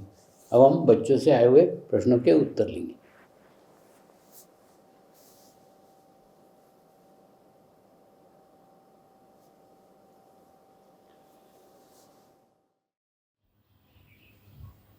जय बाबा स्वामी। मैं अर्चित कुमार सिंह उत्तर प्रदेश सुल्तानपुर का निवासी हूँ। मुझे एक प्रश्न पूछना है कि मैं पढ़ने के साथ साथ ध्यान कैसे लगाऊं? जब भी मैं पढ़ने बैठता हूँ ध्यान इधर उधर होने लगता है, इसके बारे में मुझे बताइए। देखिए, आप कुछ दिन नियमित ध्यान करेंगे ना, जैसे अभी मैंने बताया कि 45 दिन ध्यान करो, तो ऐसा 45 दिन नियमित ध्यान करोगे तो क्या होगा, धीरे धीरे आपका आपके चित्त के ऊपर नियंत्रण होगा। अभी क्या हो रहा मालूम है, आपका चित्त वीक है, चित्त कमज़ोर है, उसके कारण उस पर नियंत्रण नहीं है, कभी इधर जाता है कभी उधर जाता है, तो उसके कारण वो विचारों में चला जाता है, तो वो पढ़ाई में भी नहीं लग रहा है और ध्यान में भी नहीं लग रहा है। लेकिन इसकी प्रैक्टिस करना पड़ेगी, ये अभ्यास है, ऐसा एकदम कोई मिरेकल से, एकदम कोई चमत्कार जैसा नहीं है। अगर आप नियमित ध्यान करोगे, और दूसरा नियमित ध्यान करते करते ना एक स्थिति ऐसे आपको आ जाएगी कि आपका आपके चित्त पे नियंत्रण होगा। चित्त पे नियंत्रण होगा तो क्या होगा, फिर आप पढ़ाई करने बैठोगे तो भी एकाग्रता से होगा। क्या होता है, जब चित्त पे नियंत्रण होता है ना, तब जब हम पढ़ाई करने बैठते हैं तो पढ़ाई ही करते हैं, फिर हमारे को दूसरे विचार नहीं आते। और जब फुटबॉल के मैदान पे हम फुटबॉल खेलते रहते हैं तब हमको पढ़ाई नहीं याद आती, यानी हम वर्तमान में रहते हैं। वैसे दूसरी भाषा में बोले ना तो वर्तमान में रहना ध्यान है। जब आप पढ़ाई कर रहे हो तो पढ़ाई करो, तो वर्तमान में रह रहे हो। 45 दिन ध्यान करो, ध्यान करने के बाद में जरूर होगा, मेरे आशीर्वाद होगा, सब अच्छा होगा।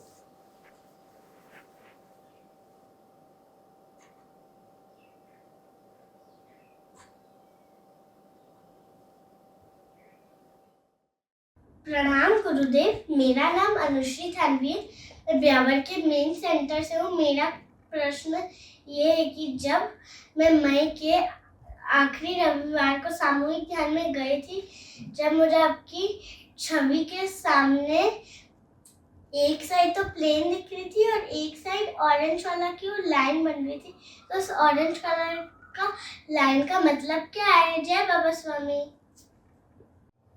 बेटे, जब चित्त शुद्ध होता है ना, चित्त पवित्र होता है, तो ऑटोमेटिकली उसका एक आभामंडल बनता है, उसका एक ओरा बनता है।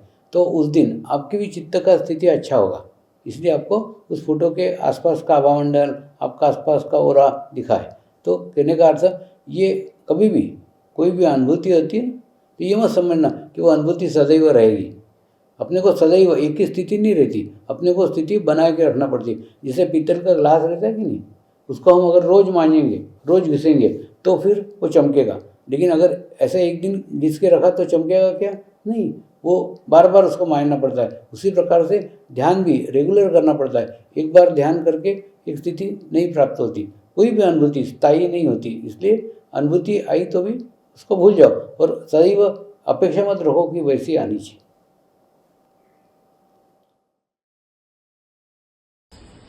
प्रणाम गुरुदेव, मेरा नाम सुमित सागर गंगेले, मैं पुणे से हूँ। मेरा प्रश्न यह है, मैं ध्यान करने बैठता हूँ तो मेरा मन नहीं लगता, तो मैं क्या कर सकता हूँ? प्रणाम गुरुदेव, मेरा नाम सुमित सागर गंगेले, मैं पुणे से हूँ। मेरा प्रश्न यह है, मैं ध्यान करने बैठता हूँ तो मेरा मन नहीं लगता, तो मैं क्या कर सकता हूँ? देखिए, जैसे होता है ना, छोटा बच्चा होता है, छोटा बच्चा पहले बाबा गाड़ी लेकर चलता है, जब बड़ा हो जाता है तो बाबा गाड़ी छोड़ करके चलता है। तो अभी आपके चित्त की स्थिति बाबा गाड़ी जैसी है, यानी आपको किसी सहायता की आवश्यकता है, किसी की मदद की आवश्यकता है। उसके बिना आप ध्यान नहीं कर सकते। तो दो काम कर सकते हैं, एक तो नियमित रूप से सेंटर पे जाना चालू कीजिए, सामूहिकता में जाना चालू कीजिए। एक दूसरा, ध्यान करने से अच्छा है आप आधे घंटे का प्रवचन का कैसेट सुनो। कुछ नहीं, एक नियम बनाओ ना, आधा घंटा प्रवचन का कैसेट सुने बिना घर के बाहर ही नहीं आऊँगा। और आधा घंटा सुनते सुनते एक ऐसा स्थिति एक ऐसी अवस्था आपको प्राप्त हो जाएगी जब आपको उठने की भी इच्छा नहीं होगी। तो समझ लेना ध्यान खुद ब खुद लग जाएगा। तो कहने मतलब जब ऐसी स्थिति प्राप्त होगी ना, फिर आप नियमित ध्यान कर सकते हैं। तो ये भी प्रयास करके देखो।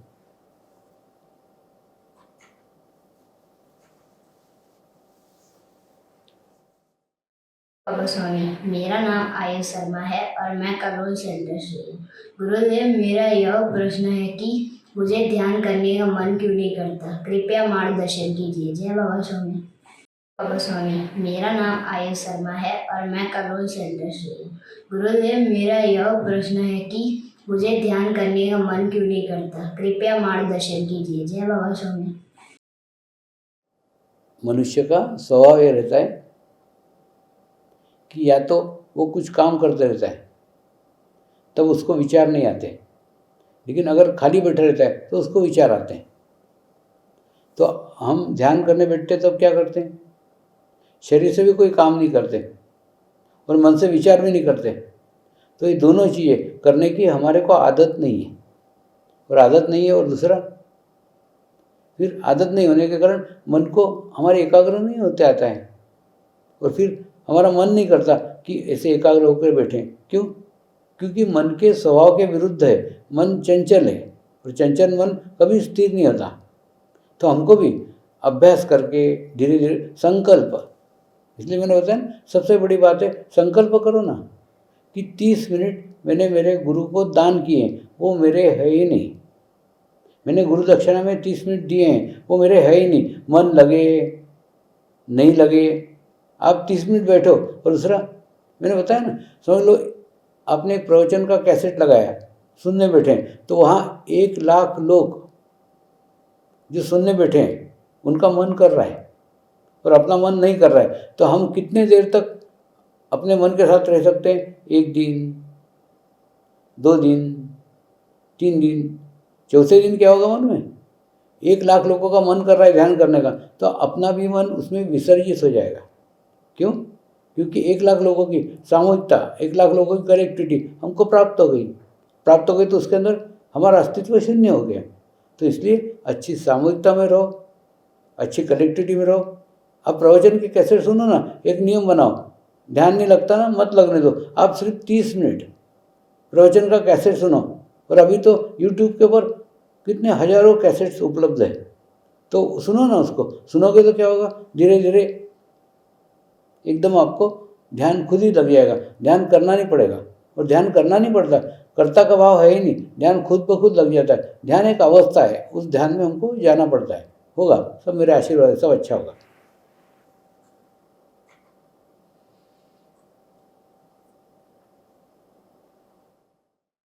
गुरुदेव, आपको मेरा नमन। गुरु माँ, आपको मेरा नमन। मैं वडोदरा में रहता हूँ, मैं दिवालीपुरा से हूँ, मेरा नाम दिए। मैं गुरुदेव, जब मैं ध्यान में बैठता हूँ तब मुझे नींद आ जाती है। मैं नींद में चला जाता हूँ या ध्यान में चला जाता हूँ, मुझे नहीं पता है। आप कृपया आप मुझे इसका मार्गदर्शन दीजिए।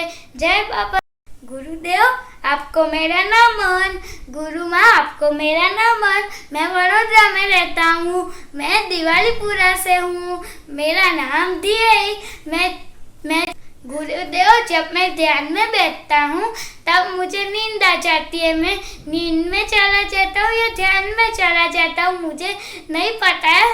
आप कृपया आप मुझे इसका मार्गदर्शन दीजिए। जय बाबा।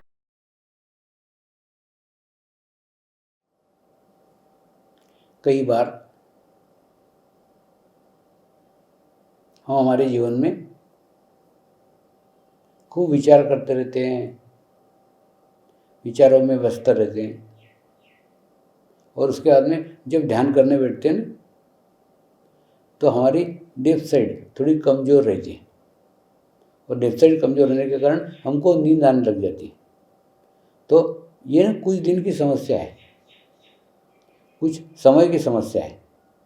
ध्यान में नींद नहीं आना चाहिए, लेकिन जैसे ही आपकी लेफ्ट साइड अच्छी हो जाएगी तो क्या होगा, उस दिनों के बाद में फिर आपको ध्यान में नींद नहीं आएगी।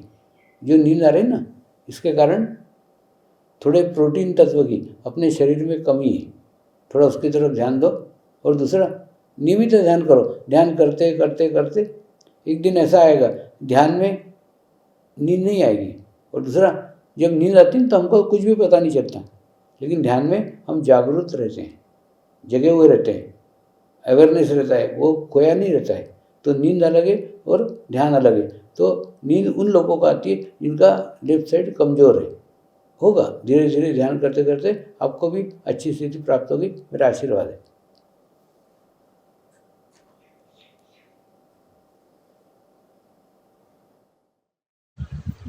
जय बाबा स्वामी, मेरा नाम गगन है। मैं वाशी सेंटर से हूँ। मैं मंदिर गया था, उधर आरती हो रही थी और मुझे ऐसा लग रहा था कि कोई आग से ओम लिख रहा हो। इसका क्या मतलब होता है बाबा स्वामी? जय बाबा स्वामी, मेरा नाम गगन है। मैं वाशी सेंटर से हूँ। मैं मंदिर गया था, उधर आरती हो रही थी और मुझे ऐसा लग रहा था कि कोई आग से ओम लिख रहा हो। इसका क्या मतलब होता है बाबा स्वामी?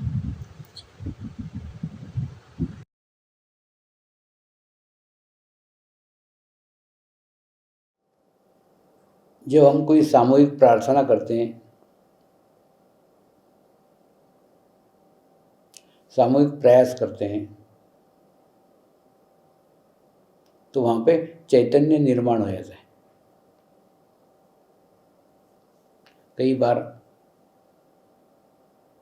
साधकों को ऐसे आकाश में ओम के कई बार दर्शन हुए। ये एक विश्व चेतना का स्वरूप है। तो स्वरूप कई बार जब सामूहिकता में हम रहते हैं और बड़े अच्छे भाव से करते हैं, तो ऑटोमेटिकली हमारे भाव के कारण वो निर्माण हो जाता है। तो वैसे ही उस दिन आरती में निर्माण हुआ होगा, अच्छी बात है। यानी वो आरती बहुत भाव से, अच्छे मन से, एकाग्रता से की होगी।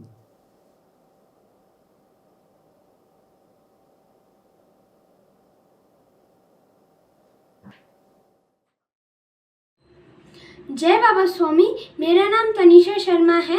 मैं कर्नाटका मैसूर से हूँ।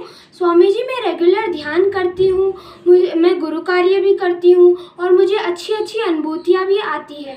पर स्वामी जी, मुझे इन बातों पे अहंकार आ जाता है, ईगो आ जाता है। तो स्वामी जी, कैसे कंट्रोल करें? कृपया मेरा मार्गदर्शन कीजिए। जय बाबा स्वामी। जय बाबा स्वामी, मेरा नाम तनिषा शर्मा है। मैं कर्नाटका मैसूर से हूँ। स्वामी जी, मैं रेगुलर ध्यान करती हूँ, मैं गुरु कार्य भी करती हूँ और मुझे अच्छी अच्छी अनुभूतियाँ भी आती है।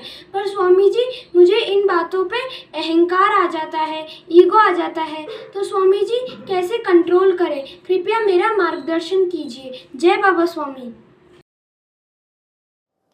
अहंकार इसलिए आता है क्योंकि आपके अंदर आत्मग्लानि का भाव है। यानी जैसे अभी मैं आंखें बंद करूँ ना, तो मेरे को ऐसा लगेगा कोई ऐसी दिव्यांग लड़की मेरे सामने खड़ी हो, लेकिन ऐसा कुछ है क्या? ऐसा नहीं है। लेकिन उसके बावजूद भी आपके अंदर वो भाव है। वो भाव आपका व्यक्तिगत है, उसको कोई कुछ नहीं कर सकता। ये कैसा है मन में? जैसे समझ लो 4 लड़कियाँ हैं, उसके बीच में आप खड़ी हैं, तो आपको लगता है कि आपके अंदर कुछ कमी है, एक हीन भावना है। और वो हीन भावना के कारण, जब हीन भावना का प्रदर्शन अपने को छुपाने का है, तो हम क्या करते हैं? अहंकार के रूप में उसको प्रकट करते हैं। जैसे समझ लो एखादा व्यक्ति किसी वस्तु से डर रहा है, तो बार बार बोलेगा मैं उससे डरता नहीं हूँ, मैं उससे बिल्कुल डरता नहीं हूँ, मैं उससे बिल्कुल डरता नहीं हूँ। तो बताने की क्या ज़रूरत है डरता नहीं है? तो बार बार बताएगा मैं डरता नहीं, मैं अंधेरे से डरता नहीं हूँ, मैं अंधेरे से डरता नहीं हूँ। ये इसलिए बता रहे वो अंदर से डर रहा है। तो उसी प्रकार से आपके अंदर हीन भावना है। हीन भावना के कारण आपको ऐसा लगता है कि आपके अंदर कुछ कमी है। वो कमी दूसरों को नहीं दिखे, इसलिए उसको अहंकार के रूप में प्रदर्शित करते हो। तो इसलिए ये सब ना, इस सब का संबंध शरीर के संबंधों के साथ है। तो धीरे धीरे धीरे जैसे आपका शरीर भाव कम होगा, वैसे वैसे वो आत्मग्लानि का भाव भी जाएगा। और जैसे आत्मग्लानि का भाव जाएगा वैसे वैसे अहंकार का भी भाव जाएगा। तो उस तरफ ज़्यादा ध्यान मत दो और दूसरा नियमित साधना करो। दूसरा अहंकार और स्वाभिमान, इसमें एकदम पतली सी लकीर है, एकदम छोटी सी लकीर। स्वाभिमान हमको अच्छा कार्य करने के लिए सदैव प्रेरणा देता है तो ना, अच्छा कार्य करने की प्रेरणा देता है वो स्वाभिमान। और अहंकार जो रहता है जिसके कारण दूसरों को तकलीफ होती है, माने है एकदम थोड़ा सा अंतर। तो स्वाभिमान तक बहुत अच्छी बात है, प्रत्येक व्यक्ति ने स्वाभिमान करना ही चाहिए, वो आपको प्रेरणा देगा आगे बढ़ने के लिए, प्रगति करने के लिए। लेकिन अगर अहंकार करेंगे तो आपके अहंकार के कारण दूसरों को परेशानी होगी, दूसरों को तकलीफ होगी। तो अहंकार नहीं करना चाहिए, स्वाभिमान करना चाहिए। और दूसरा, ये सब बातें शरीर भाव से संबंधित है। फिर अहंकार हो या आत्मग्लानि हो, जैसे जैसे ध्यान करोगे वैसे वैसे आपका शरीर भाव कम होगा। और जैसे जैसे शरीर भाव कम होगा वैसे वैसे ये सब बातें समाप्त हो जाएगी। इसलिए मैं सदैव पेड़ के पत्ते नहीं नोचता, सीधी जड़ को साफ करने की बात कर रहा हूँ। तो जड़ से साफ करो ना उसको, पत्ते नोच के थोड़ी समाप्त होगा। तो कहने का अर्थ मूल जो है, मूल है शरीर भाव। शरीर भाव समाप्त हुआ, बाकी सब बातें खुद ब खुद ठीक हो जाएगी।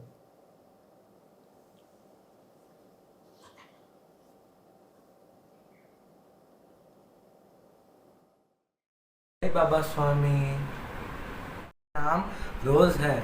मैं चंदनवाड़ी सेंटर व्यारा से हूँ। मेरा प्रश्न यह है कि बाबा जी आप अपने पास थोड़े पास में अपना फोटो क्यों रखते हैं? क्या आप दो हैं? जय बाबा स्वामी। जय बाबा स्वामी। नाम रोज है। मैं चंदनवाड़ी सेंटर व्यारा से हूँ। मेरा प्रश्न यह है कि बाबा जी आप अपने पास थोड़े पास में अपना फोटो क्यों रखते हैं? क्या आप दो हैं? जय बाबा स्वामी।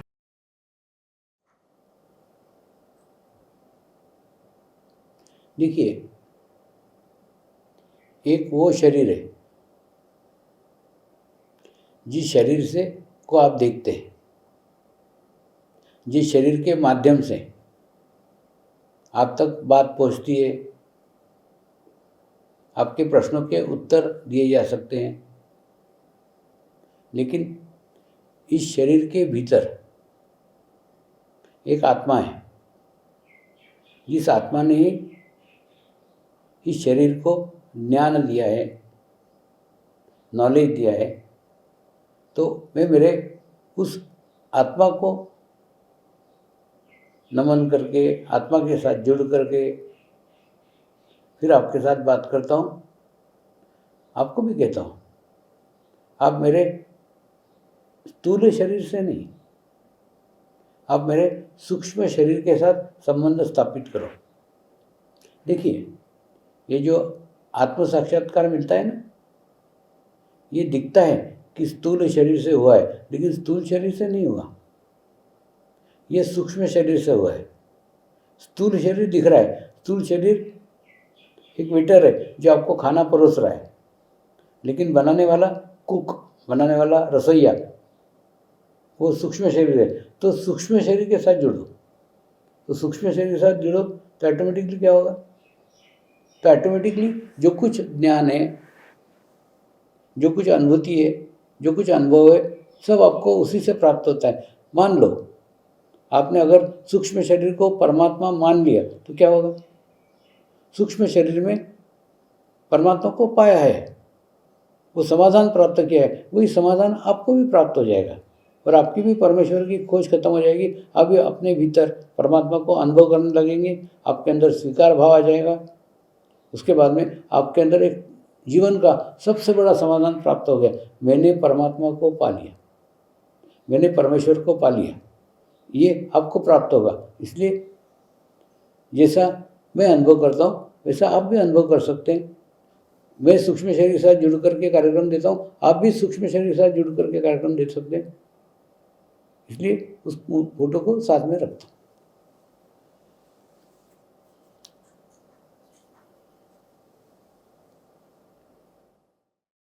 જય બાબા સ્વામી, મારું નામ કોશા છે, હું 7મા ધોરણમાં ભણું છું. ગુરુજી, મારો પ્રશ્ન એ છે કે હું ધ્યાન કરું ત્યારે મારા ભવિષ્યમાં શું ફાયદો થાય? જય બાબા સ્વામી, મારું નામ કોશા છે, હું 7મા ધોરણમાં ભણું છું. ગુરુજી, મારો પ્રશ્ન એ છે કે હું ધ્યાન કરું ત્યારે મારા ભવિષ્યમાં શું ફાયદો થાય? बेटे, एक बार ना मैं सिडनी गया था। सिडनी में कुछ साधक फुटबॉल का मैच देखने गए थे। तो उन साधकों को मैंने कहा, फुटबॉल का मैच देखने क्यों गए? उससे आपको क्या मिलता है, क्या फ़ायदा है, क्या लाभ है? क्या आपके लड़की का शादी हो जाता है उससे? क्या आपके लड़के को नौकरी लग जाता है? तो बोले, नहीं, हमारा शौक है फुटबॉल का मैच देखना, इसलिए हम फुटबॉल का मैच देखने जाते हैं। मैंने उनको समझाया, ध्यान मार्ग में भी केवल शौक के लिए आओ। ध्यान मार्ग में कभी भी कुछ पाने के लिए, कुछ फायदे के लिए, कुछ लाभ के लिए इस मार्ग में मत आओ। अपेक्षा के साथ ध्यान मत करो। क्यों? क्योंकि अपेक्षा का संबंध हमारे शरीर के साथ है और ध्यान का संबंध आत्मा और परमात्मा के साथ है। इसलिए इस मार्ग में अपेक्षा के साथ आओ ही मत। और दूसरा, ये मैं मेरा अनुभव बता रहा हूँ ना, मैं इस मार्ग में कोई अपेक्षा के साथ नहीं आया था। सिर्फ ये करना मुझे अच्छा लगता था तो सिखाना चालू किया, और करते करते करते आज जीवन के उस मुकाम पे पहुंचा हूँ, उस स्थान पे पहुंचा हूँ जहाँ जीवन में पाने के लिए कुछ भी नहीं रह गया। जीवन में सब कुछ प्राप्त कर लिया, एकदम तृप्त हूँ, कुछ नहीं चाहिए मुझे। अभी हाल ही में एक बहुत बड़े उद्योगपति मुझे मिलने के लिए आए, और उसके बाद में काफ़ी लोग बैठे हुए थे, और उन्होंने कहा, स्वामी जी, मैं आपको एकांत में मिलना चाहता हूँ, कुछ पूछना चाहता हूँ। तो मैंने कहा ठीक है। बाकी लोग उठ के चले गए। तो उन्होंने मुझे पूछा, स्वामी जी, मैं आपको क्या दे सकता हूँ? मैं बहुत बड़ा उद्योगपति हूँ, मैं आपको क्या दे सकता हूँ? आप जो बोलोगे वो मैं दे सकता हूँ। मैंने उनको कहा, मुझे कुछ नहीं चाहिए, मैं मेरे जीवन में एकदम तृप्त हूँ। सिर्फ मैंने आपको जो ध्यान सिखाया है, आपको जो मेडिटेशंस का सिखाया है, उसको रेगुलर करो, वही मेरे लिए सब कुछ है। मेरे को सिर्फ वही चाहिए, जो आपको दिया है ना, वो उसका सदुपयोग करो, बस उतना ही चाहिए, बाकी कुछ नहीं चाहिए। तो कहने का अर्थ, आप सोचो ना, अगर आप आपके जीवन में इसको शौक बनाते हो तो क्या होगा? पहली बात तो ये अपेक्षा नहीं रहेगी, एक। और सदैव याद रखो बच्चों, अपेक्षा का संबंध आपके शरीर के साथ में है। अपेक्षा आपके ध्यान साधना को अशुद्ध करती है, अपवित्र करती है। देखिए, जैसे आप 30 मिनट ध्यान करने के लिए बैठे, हाँ, उसके बाद में ध्यान लगना चाहिए, ये भी अपेक्षा है। ये छोटी सी भी अपेक्षा मत रखो। ध्यान करना, ध्यान में जाना, केवल ये काम आपका है। ध्यान लगना चाहिए, ये आपके हाथ में नहीं है। ध्यान लग भी सकता है, ध्यान नहीं भी लग सकता है। तो ध्यान लगना चाहिए, ये भी अपेक्षा मत करो। इस मार्ग में अपेक्षा के साथ आओ ही मत। अभी पिछले 25-30 साल से मैं कई साधकों को देख रहा हूँ। कई साधक इस मार्ग में अपेक्षा के साथ आए ही नहीं, कुछ पाने की इच्छा से आए ही नहीं। वो सिर्फ उनको अच्छा लगता था, ध्यान करना अच्छा लगता था, इसलिए नियमित ध्यान करते रहे और सालों से जुड़े हुए हैं। और आज उस वो मुकाम पे पहुँचे हैं कि उनके भी जीवन में पाने के लिए कुछ भी बाकी नहीं रहा। केवल मैं मेरी बात नहीं कर रहा हूँ, कई हजारों साधकों को ऐसी स्थिति प्राप्त हुई है जिनके जीवन में पाने के लिए कुछ नहीं रहा, कुछ भी नहीं चाहिए उनको। ये स्थिति क्यों मिली? क्योंकि ध्यान निमित्त करते करते स्थिति प्राप्त हुई है। तो इस मार्ग में, और दूसरा कई लोग अपेक्षा के साथ आए ना, दोनों ही मैंने बोला ना, ऐसे भी लोग देखें जो एक ऐसे स्थिति में पहुँचे जिनके जीवन में पाने के लिए कुछ नहीं रहा, और ऐसे भी लोग देखें जो ध्यान से छूट गए। वो ना किसी विशेष उद्देश्य से, किसी विशेष अपेक्षा से इस मार्ग में आए थे, और उसके बाद में जैसे वो अपेक्षा पूर्ण हुई छूट गया। जैसे बोलते हैं ना, प्रेम कभी शर्तों के साथ नहीं किया जा सकता। प्रेम सदैव निस्वार्थ भाव है। तो उसी परमात्मा से प्रेम करो तो निस्वार्थ भाव से करो। मेरा ये करोगे तो मैं ये दूंगा, ये भाव व्यवहार नहीं है। तो उसी प्रकार से ये भी परमात्मा का कार्य है। ध्यान भी परमेश्वर से ये है, तो उसके लिए प्रेम करना जिस प्रकार से निस्वार्थ होता है ना, उसी प्रकार से ध्यान करना भी निस्वार्थ होना चाहिए। इस मार्ग में अपेक्षा के साथ मत आओगे तो टिकोगे नहीं। जैसे आपकी अपेक्षा पूर्ण होगी, आपका ध्यान छूट जाएगा, आप सामूहिकता से बाहर हो जाओगे, आप कनेक्टिविटी से बाहर हो जाओगे। हजारों लोग आए और हजारों लोग चले गए, मैं सब देखते रहता हूँ, मेरे को कुछ नहीं करता था, लेकिन मैं बताते रहता हूँ कि अपेक्षा के साथ इस मार्ग में मत आओ। बिना अपेक्षा से आओ, सब कुछ मिल जाएगा, मांगने की जरूरत ही नहीं है। देखिए, जैसे समझ लो एक बर्फ़ का टुकड़ा है, मैं मेरे हाथ पे रखूँ, उसको बोलना पड़ता है क्या कि ठंडा कर मेरे हाथ को ठंडा कर? नहीं, उसका स्वभाव है, उसके सानिध्य में ठंडा हो ही जाएगा। ठीक उसी प्रकार से जैसे हम मंगल मूर्ति के सानिध्य में जाते हैं, मैं कहता हूँ मंगल मूर्ति के सामने कुछ भी मत मांगो, शांत चित्त होकर के बैठ जाओ ना। बैठने के बाद में आपके जो प्रॉब्लम है, आपकी जो समस्या है, वो स्वयं एनर्जी को जानते हैं, विश्व चेतना जानती है, सूक्ष्म शरीर सारे कार्य कर देगा। और दूसरा, आपको बहुत बड़ी समस्या है, बहुत बड़ी प्रॉब्लम है, आप बार बार जाओ लेकिन मांगो मत, शांत चित्त होकर के बैठ जाओ और अनुभव लेके देखो ना कि आपकी समस्या कब हल हो गई, आपको भी पता नहीं चलेगा। इसलिए कृपया इस मार्ग में अपेक्षा के साथ मत आओ बेटा, इसमें कुछ नहीं मिलने वाला। तो क्या लाभ होगा, ये प्रश्न ही तुम्हारा गलत है। लाभ और हानि और फायदे ये सब शरीर से संबंधित है, और ये ध्यान शरीर से संबंधित है ही नहीं।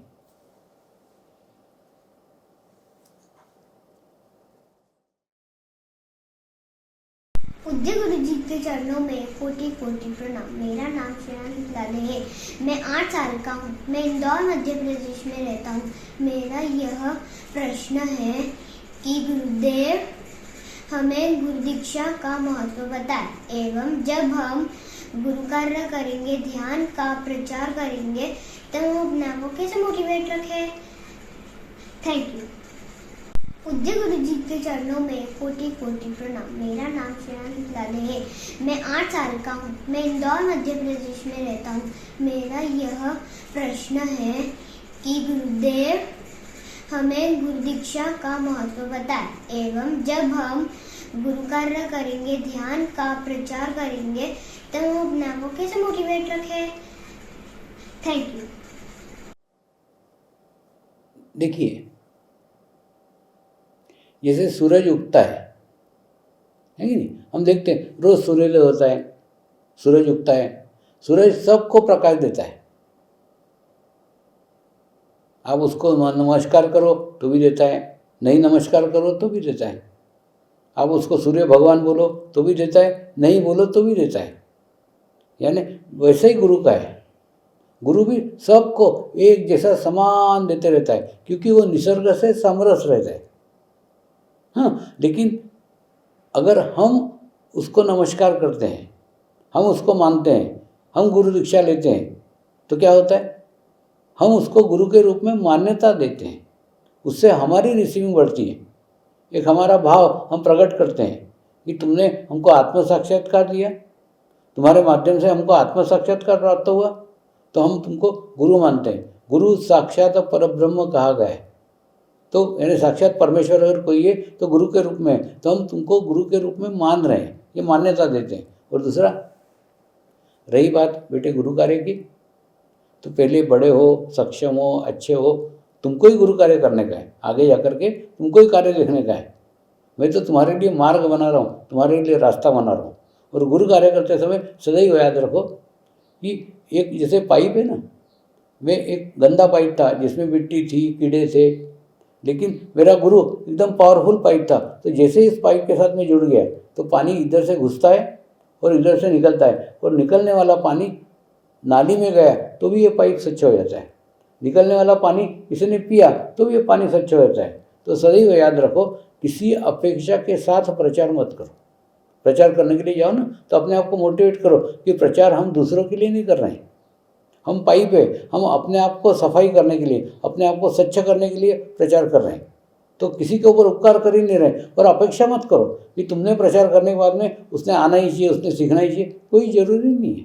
मैंने बोला ना, यहाँ पे बहा हुआ पानी नाली में भी गया तो भी ये वेस्ट गया, बर्बाद हुआ, तो भी ये पाइप तो स्वच्छ हो ही गया। उसी प्रकार से जैसे आप प्रचार करोगे तो प्रचार के माध्यम से आप स्वच्छ होंगे, आप पवित्र होंगे।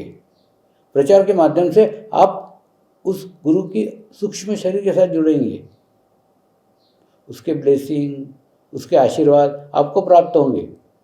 सामने वाला ग्रहण करे या नहीं ग्रहण करे, आपको फ़ायदा ही है। यानी आप उस वस्तु की मार्केटिंग करने जा रहे हैं, जो बिका तो भी फ़ायदा है, जो नहीं बिका तो भी फ़ायदा है। तो इसलिए सदैव याद रखो। और दूसरा, कभी भी किसी के साथ कंपैरिजन मत करो। कई लोगों ने कुछ भी आपको बोला ना तो भी उनको बोला होगा, हमको ज़्यादा जानकारी नहीं है, हमको हमारी जानकारी। और किसी भी गुरु को क्रिटिसाइज मत करो, किसी भी गुरु को मत करो। क्यों? क्योंकि गुरु तत्व है, गुरु के शरीर अलग अलग हो सकते हैं, तत्व एक ही तत्व है ना, एक ही तत्व के सब रूप हैं। जो अज्ञानी लोग हैं वही लोग गुरु के अंदर भेद करते हैं। तो अज्ञानी मत बनो, सब गुरुओं का सम्मान करो, सबको आदर करो। आदर करते हुए अपनी बात को कहो। जैसे मैं मार्केटिंग मैनेजर था, मैं कभी मेरे किसी कंपटीशन सारी कंपनी का क्रिटिसाइज नहीं करता था। मैं बोलता हूँ हमारा माल सबसे श्रेष्ठ है, सबसे अच्छा है, बस यही मैं जानता हूँ, इसके आगे की मुझे कोई जानकारी नहीं है। तो आप भी ऐसे बताओ ना, बस बाकी कुछ नहीं। सब सुखी रहो, खुश रहो, प्रसन्न रहो, बस। जय बाबा स्वामी, मैं अनीश आनंदाचे हूँ और मैं चिंतामणि सेंटर पुणे से हूँ। मेरा आपसे यह प्रश्न है कि जो हमारे अंदर के चक्र होते हैं, क्या उन्हें एक्टिवेट करने के लिए मेडिटेशन ज़रूरी होता है, और क्यों वो ज़रूरी होता है, कि उसे उसकी ज़रूरत क्या है, और इस मेडिटेशन के बिना भी अगर हम कर सकते हैं क्या वो चक्र एक्टिवेट, तो मुझे मार्गदर्शन दे। जय बाबा स्वामी। जय बाबा स्वामी, मैं अनीश आनंदाचे हूँ और मैं चिंतामणि सेंटर पुणे से हूँ। मेरा आपसे यह प्रश्न है कि जो हमारे अंदर के चक्र होते हैं, क्या उन्हें एक्टिवेट करने के लिए मेडिटेशन ज़रूरी होता है, और क्यों वो ज़रूरी होता है, कि उसे उसकी ज़रूरत क्या है, और इस मेडिटेशन के बिना भी अगर हम कर सकते हैं क्या वो चक्र एक्टिवेट, तो मुझे मार्गदर्शन दे। जय बाबा स्वामी।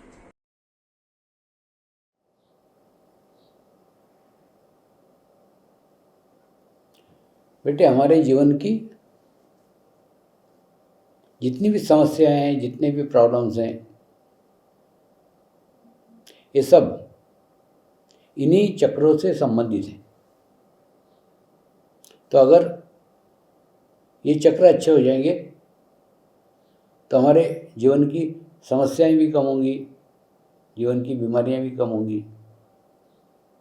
तो इसलिए इन चक्रों को शुद्ध रखना, इन चक्रों को पवित्र रखना आवश्यक होता है। लेकिन ये चक्र सूक्ष्म रूप में होते हैं, स्थूल में नहीं होते। यानी किसी शरीर को अगर हम ऑपरेशन करके लेके ना तो ये चक्र मिलेंगे नहीं, क्योंकि सूक्ष्म में। एक दूसरा, ये चक्र, नाड़ियाँ, ये सब बुद्धिवादी लोगों के बुद्धि को चालना देने के लिए बताए गए हैं कि उनके माध्यम से वो जाने पहचाने। लेकिन वास्तव में मैंने एक जो रास्ता अपनाया है ना, वही रास्ता मैं आज आपको बता रहा हूँ। मैंने मेरे सारे चक्र, मेरे सारी नाड़ियाँ गुरु को समर्पित कर दी और उनको कहा मेरी नाड़ियाँ, मेरे चक्र आपके इच्छा अनुसार शुद्ध हो। तो उसके बाद में फिर चक्रों के ऊपर, नाड़ियों के ऊपर विचार नहीं किया, क्योंकि आप देखो ना, सपोज आपको बता दिया कि आपका विशुद्धि चक्र खराब है, तो आप क्या कर लेंगे? आप स्वयं आपका विशुद्धि चक्र अच्छा नहीं कर सकती। दूसरा, आपको मैंने बताया आपका विशुद्धि चक्र बहुत अच्छा है, तो आप विशुद्धि चक्र का अहंकार कर सकते कि मेरा विशुद्धि चक्र बहुत अच्छा है, तो जान करके भी कोई फायदा नहीं ना। तो ये ऐसा क्षेत्र है, इसमें विचार करने सरीका, सोचने सरीका कुछ भी नहीं है। उससे अच्छा ध्यान करो, नियमित ध्यान करते करते सब चक्र क्लियर हो ही जाते हैं। देखिए, जैसे यहाँ से हम ऊर्जा को उठाते हैं और ये ऊर्जा यहाँ तक लेके आती है, जब आएगी तो क्या होगा? सभी चक्रों से वो गुजरते हुए आएगी। जब गुजरते हुए आएगी तो सभी चक्र स्वच्छ हो जाएंगे, सभी चक्र पवित्र हो जाएंगे। तो उसको अलग से करने की आवश्यकता नहीं है। हम जो ध्यान करते हैं, ध्यान करते यानी कि यहाँ से ऊर्जा उठाई, सीधे यहाँ तक आई, यहाँ स्थिर हो गई, तो जब यहाँ तक आएगी तो सारे चक्र क्लियर हो गई ना। तो इसलिए ऐसे अलग अलग कोई चक्र करने की आवश्यकता नहीं। और दूसरा, एक आधे होम्योपैथिक के डॉक्टर को अगर आप पूछोगे तो वो होम्योपैथिक की गोलियाँ देगा, उसको बाकी कुछ ज्ञान नहीं रहता है, क्योंकि बाकी पैथी का उसको कोई ज्ञान नहीं रहता। उसी प्रकार से मेरे को अगर पूछोगे तो मैं तो वही बताऊंगा, ध्यान ही एक ऐसा मार्ग है जिस मार्ग से सब चक्रों की शुद्धि होती है, सब चक्र पवित्र होते हैं। बाकी दूसरे मार्ग होंगे लेकिन मुझे पता नहीं।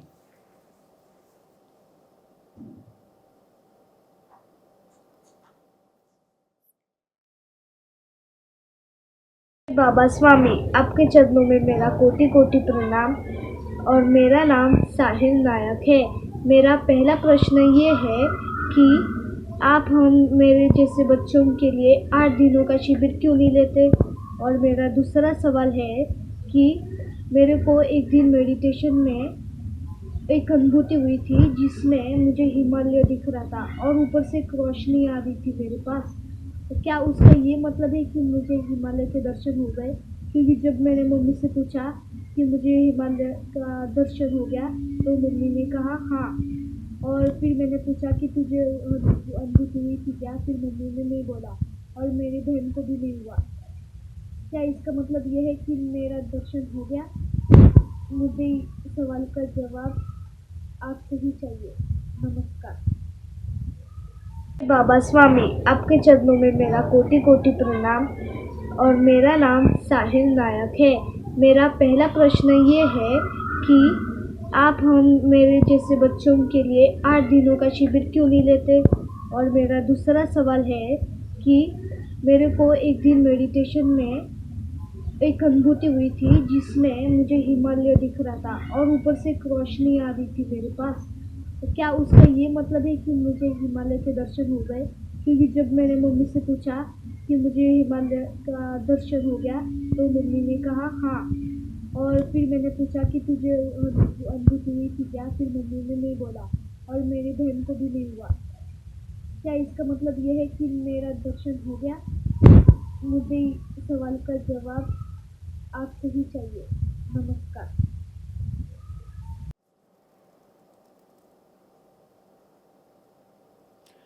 आप जैसे बच्चों की इच्छा होगी कि मैं बच्चों का एक अलग से शिविर लूं, शायद यही आपके विचार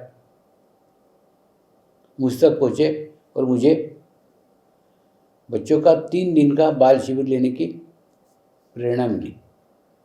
तो जो मिला है उससे तृप्त हो जाओ, उससे समाधानी हो जाओ कि 8 दिन का नहीं 3 दिन का शिविर तो बच्चों के लिए मिल ही गया। एक दूसरा, कभी भी याद रखो,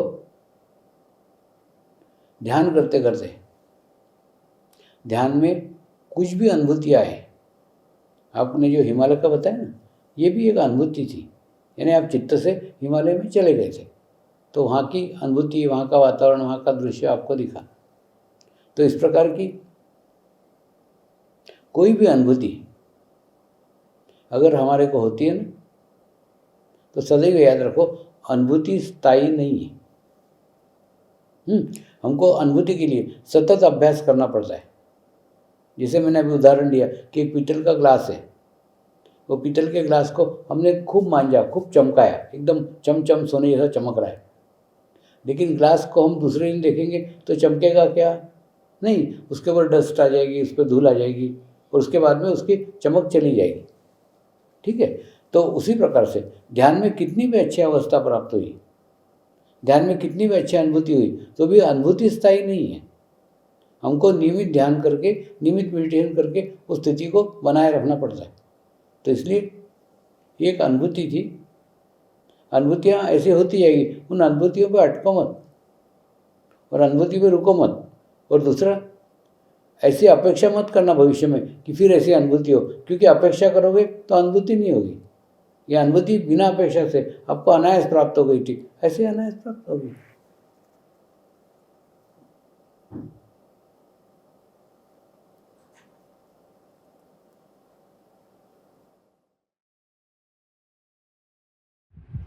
गुरुदेव और गुरु मैया को मेरा कोटि कोटि प्रणाम। मैं काव्या राठौर, अहमदाबाद गोटा सेंटर से। स्वामी जी, मेरा क्वेश्चन ये है कि मैं जब ध्यान करने बैठती हूँ और रात में सोती हूँ, तब मुझे नेगेटिव थिंकिंग्स आते हैं कि मैं फ्यूचर में क्या करूँगी, और पास्ट में जो मेरे साथ बुरा हुआ वो मुझे याद आता है। तो स्वामी जी, ऐसा क्यों होता है? Thank you. गुरुदेव और गुरु मैया को मेरा कोटि कोटि प्रणाम। मैं काव्या राठौर, अहमदाबाद गोटा सेंटर से। स्वामी जी, मेरा क्वेश्चन ये है कि मैं जब ध्यान करने बैठती हूँ और रात में सोती हूँ, तब मुझे नेगेटिव थिंकिंग्स आते हैं कि मैं फ्यूचर में क्या करूँगी, और पास्ट में जो मेरे साथ बुरा हुआ वो मुझे याद आता है। तो स्वामी जी, ऐसा क्यों होता है? Thank you.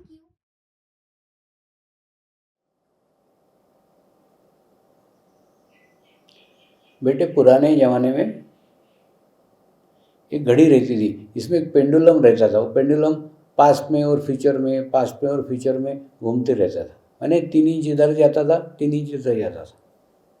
अभी ना आपके चित्त की दशा ऐसी है, जो जीवन में घटनाएं घट गई है, उनको भुला नहीं पा रही हो, तो उसके कारण वो चित्त बार बार पास्ट में जा रहा है। और जब पास्ट में जा रहा है तो क्या हो रहा है? एक फोर्स डेवलप हो रहा है। तो वो 3 इंच जब इधर जाता है तो ऑटोमेटिकली फिर फ्यूचर में भी 3 इंच आता ही है ना। तो भविष्य के भी एक एक बातें अपने को लगने लग जाती है। तो अभी आपकी ऊर्जा, आपकी एनर्जी भूतकाल में और भविष्यकाल में नष्ट हो रही है, और आप जी रही है वर्तमान काल में। इसलिए सारी ऊर्जा को, सारी एनर्जी को वर्तमान में समित रखो, उसको भूतकाल और भविष्यकाल में मत जाने दो।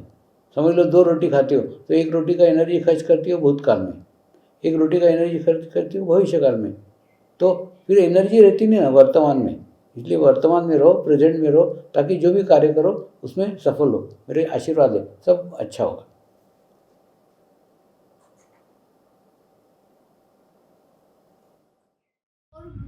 गुरु मैया को मेरा कोटि कोटि प्रणाम। मैं कृष्णा राठौर, अहमदाबाद कोटा सेंटर से। स्वामी जी, मेरा क्वेश्चन ये है कि जिस लोगों के साथ मैं अच्छा व्यवहार करती हूँ, पर फिर भी वो लोग मेरे साथ अच्छा व्यवहार नहीं करते, ऐसा क्यों होता है स्वामी जी? और गुरु मैया को मेरा कोटि कोटि प्रणाम। मैं कृष्णा राठौर, अहमदाबाद कोटा सेंटर से। स्वामी जी, मेरा क्वेश्चन ये है कि जिस लोगों के साथ मैं अच्छा व्यवहार करती हूँ, पर फिर भी वो लोग मेरे साथ अच्छा व्यवहार नहीं करते, ऐसा क्यों होता है स्वामी जी? देखो बेटा, ऐसा है कि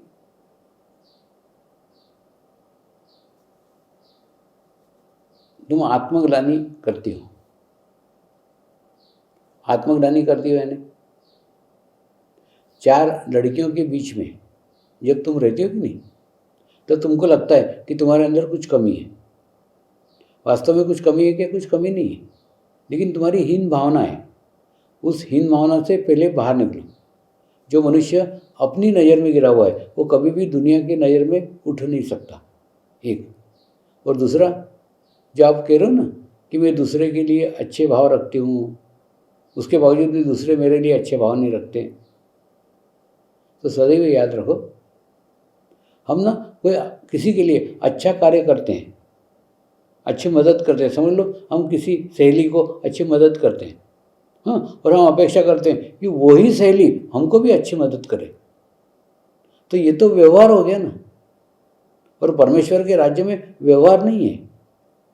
तुम किसी सहेली को अच्छी मदद करोगे ना, तो परमात्मा और किसी के माध्यम से आपको मदद करेगा। माने आपने की हुई मदद बेकार नहीं जाएगी, वेस्ट नहीं जाएगी।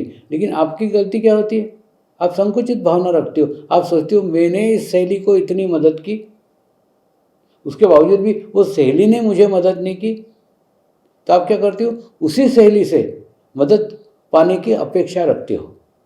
आपको मदद नहीं मिलती, ऐसा थोड़ी। परमात्मा आपको मदद करता ही है, लेकिन दूसरे माध्यम से करता है, वो माध्यम से नहीं जिसको आपने की हुई। देखिए पृथ्वी गोल है, उसी प्रकार से जब कभी हम किसी के लिए भी कुछ अच्छा करते हैं, लेकिन हमारी संकुचित भावना के कारण हम ये सोचने लग जाते हैं वही हमारे साथ अच्छा करेगा, वही करेगा, क्योंकि हमने उसके साथ किया हुआ है। जरूरी नहीं है ना। इसलिए कभी अपेक्षा मत रखो कि जिसके साथ आपने अच्छा किया है वही आपके साथ अच्छा करेगा, ऐसा नहीं होता। आप दूसरे के साथ अच्छा करो, परमात्मा आपके साथ अच्छा करेगा, दूसरे माध्यम से अच्छा करेगा। आप देखो ना, आपके जीवन में कई ऐसे व्यक्ति आए हैं, कैसे अच्छे लोग आए जिन्होंने आपके साथ बहुत अच्छा किया है, जबकि आपने उनके साथ नहीं किया था, उसके बावजूद भी अच्छा किया। क्यों? क्योंकि आपने किसी के साथ अच्छा किया था। तो ये ना बेटा सर्कल है, माने हम जिससे अपेक्षा करते हैं वो नहीं करता, लेकिन परमात्मा सब याद रखता है, परमात्मा को सब पता है। परमात्मा फिर किसी न किसी माध्यम से वो अपने को लौटाता ही है। इसलिए सदैव सबसे अच्छा व्यवहार रखो, सबसे अच्छा बर्ताव करो, तो अच्छा बर्ताव आपको परमात्मा वापस लौटाएगा ही। ये मेरे जीवन का अनुभव है। सब अच्छा हुआ, खुश रहो।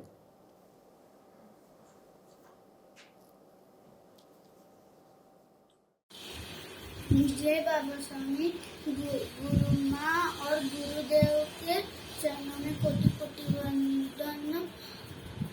सबको जय बाबा स्वामी। गुरुदेव, मुझे ठीक से ध्यान नहीं लगता, ध्यान करती तो अलग अलग विचार आते हैं, मुझे छोटी छोटी बातों में रोना आ जाता है और मुझे रात में डर लगता है। तो मैं आपकी फोटो तकिया के नीचे रख के सो जाती हूँ, अच्छी नींद आ जाती है। प्लीज सतगुरु इसका आंसर बताइए। जय बाबा स्वामी, गुरु माँ और गुरुदेव के चरणों में कोटि कोटि वंदन। सबको जय बाबा स्वामी।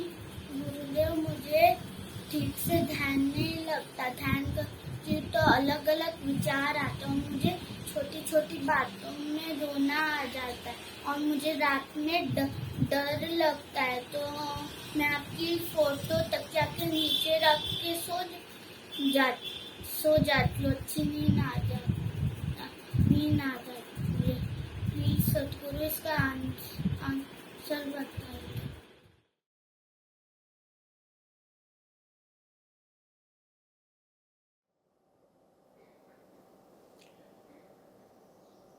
बेटी, जो भी तकलीफ है ना,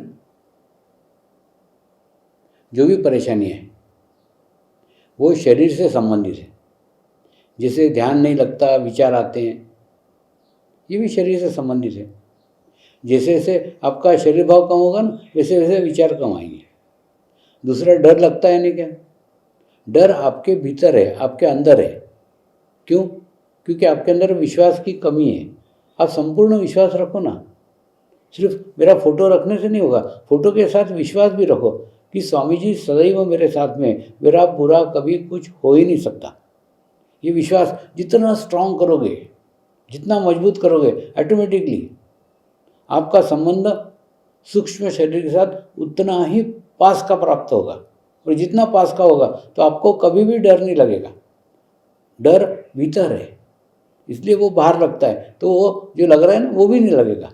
और सबसे अच्छा मार्ग है, बहुत अच्छा रास्ता है, वो रास्ता है प्रार्थना करो। नींद नहीं आती हो, प्रार्थना करो, स्वामी जी मुझे नींद नहीं आ रही, 3 बार प्रार्थना करो। तो आप जैसे प्रार्थना करोगे, प्रार्थना में खूब बड़ी शक्ति है। क्या होता है मन में? प्रार्थना से पहली बात तो अपना अहंकार कम हो जाता है कि मैं कर सकती हूँ, मेरे से हो सकता है, वो समाप्त हो जाता है। और दूसरा, हम अपने से भी उच्च कक्षा की ऊर्जा के साथ जुड़ते हैं। सही वो डर लगे तो ही प्रार्थना करो, स्वामी जी मुझे बहुत डर लग रहा है, कृपया डर को दूर करने की कृपा करें। 3 बार प्रार्थना करके देखो ना, आप देखोगे आपका डर दूर हो जाएगा। कुछ नहीं, अभी आपने बताया ना, अभी पूरा चित्त रहेगा, अब आपको डर नहीं लगेगा, निर्भय रहोगे, खुश रहोगे, प्रसन्न रहोगे। चलो।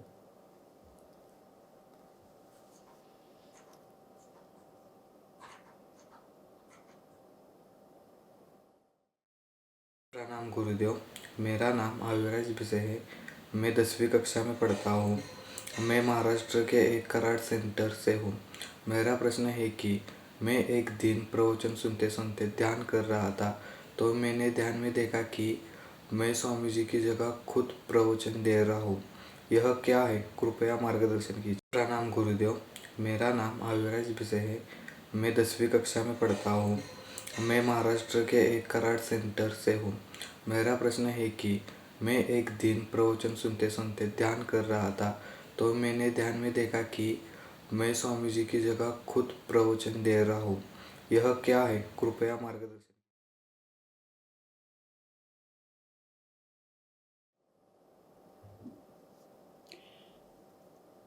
हम जब अपने साइंस की लेबोरेटरी में देखते हैं ना, तो एक यूट्यूब रहती है। यूट्यूब में अगर 100 ml पानी यहाँ डालो तो 50 ml पानी इस ट्यूब पे चला जाता है। ये ट्यूब इस ट्यूब में भेजती नहीं है, ये ट्यूब इस ट्यूब से लेती नहीं, ऑटोमेटिक हो जाता है। ठीक वैसी प्रक्रिया गुरु और शिष्य के बीच में होती है। गुरु की आत्मा के साथ शिष्य की आत्मा समरस हो जाए तो दोनों का अस्तित्व अलग नहीं लगता। समरसता के कारण यह अनुभूति आपको हुई है कि स्वामी जी नहीं, मैं खुद प्रवचन कर रहा हूँ। क्यों? क्योंकि वहाँ पे स्वामी जी और आप, इसका अंतर समाप्त हो गया, समरसता स्थापित हो गई, दोनों आत्माएं समान हो गई। एक बहुत अच्छी अनुभूति है, बहुत अच्छा अनुभव है। तो जरूर इसके ऊपर कार्य करो, मेरा आशीर्वाद है, सब अच्छा होगा।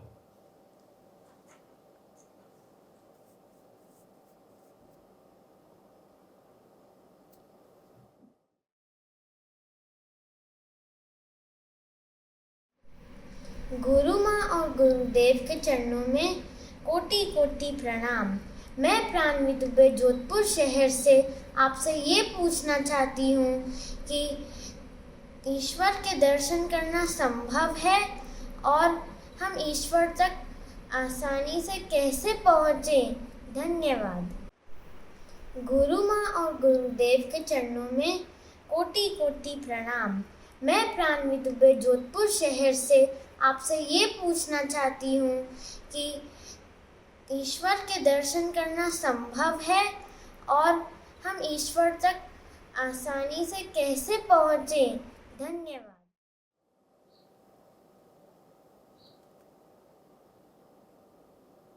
आपके इन्हीं प्रश्नों के कारण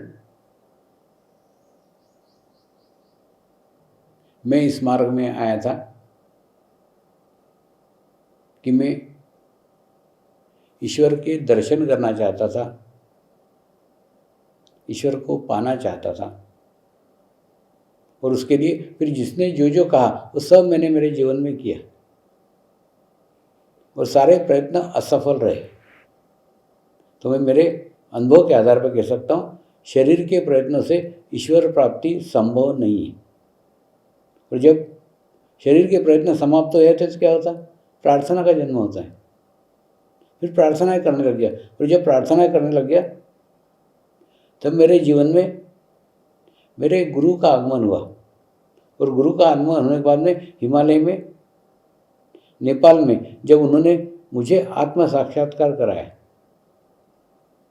जब उन्होंने आत्मा अनुभूति कराई, तो मुझे 3 दिन समाधि लग गई और उसके बाद में मैंने मेरे गुरु को ही परमात्मा मान लिया, जबकि परमात्मा एक अविनाशी शक्ति है जो कल भी थी, आज भी है और कल भी रहेगी। ये भाव, ये धारणा लेकर के मैं जीवन भर चला था, लेकिन वो धारणा एक अनुभूति में टूट गई। क्यों? क्योंकि उसके बाद में मेरी परमेश्वर की खोज समाप्त हो गई और मैंने मेरे गुरु के अंदर ही परमात्मा को पाया। तो मैंने परमात्मा को देखा है, मैं परमात्मा को मिला हूँ, लेकिन परमात्मा मेरे गुरु के रूप में मुझे मिला। तो कहने का अर्थ, गुरु साक्षात परब्रह्म कहा है ना। और दूसरा, बेटे, भारतीय संस्कृति एकमात्र दुनिया की संस्कृति है जिसके अंदर जीवंत परमात्मा की परिकल्पना है। बाकी कहीं पे भी नहीं, दुनिया में कहीं नहीं। मैं दुनिया भर घुमाऊँ, कहीं पे भी नहीं है जीवंत परमात्मा की कल्पना, कहीं नहीं। गुरु साक्षात परब्रह्म कहा है, यानी साक्षात अगर कोई परमात्मा है तो वो गुरु के रूप में है। अब प्रश्न आता है, गुरु तो नाशवान शरीर है, तो फिर वो परमात्मा कैसे हो सकता है जबकि परमात्मा अविनाशी है? तो गुरु का शरीर परमात्मा नहीं है, गुरु के भीतर की आत्मा परमात्मा है। तो हमको गुरु को एक सामान्य मनुष्य नहीं समझना चाहिए। अगर हमने सामान्य मनुष्य समझा तो हम उसके भीतर की आत्मा तक नहीं पहुँच सकते। गुरु के भीतर वो पवित्र आत्मा है, वो शुद्ध आत्मा है, जिस आत्मा के साथ लाखों पवित्र आत्माओं की सामूहिकता है, कलेक्टिविटी है। तो मैंने ईश्वर को देखा भी है, ईश्वर को पाया भी है, ईश्वर को देखा मेरे गुरु के रूप में। और जैसे ही उनको परमात्मा माना, उनको परमेश्वर माना, तो क्या हो गया? परमेश्वर मानना अपने रिसीविंग की, अपने लेने की चरम सीमा है। तो पूरी 100% मेरी रिसीविंग खुल गई। और जैसे रिसीविंग खुल गई तो क्या हो गया? उनके शरीर के परे, उनके भीतर, उनके सूक्ष्म शरीर से जो अंतर्मुखी स्थिति प्राप्त की थी, जो उनके साधना की स्थिति थी, जो उनकी आध्यात्मिक स्थिति थी, वो स्थिति मुझे अनायास ही प्राप्त हो गई। और प्राप्त होने के बाद में मैंने महसूस किया कि परमेश्वर मेरे ही भीतर है, मेरे ही अंदर है। तब से मेरी परमात्मा की खोज खत्म हो गई। तो उसके बाद आप देखो ना, आपके और मेरे में क्या अंतर है? आप परमेश्वर को खोज रही हो और मुझे परमात्मा मिल गया है। तो परमात्मा मिल जाने के बाद में हमारे अंदर स्वीकार भाव आ जाता है, सहनशीलता आ जाती है और हम अपने जीवन में तृप्त रहते हैं, खुश रहते हैं, प्रसन्न रहते हैं।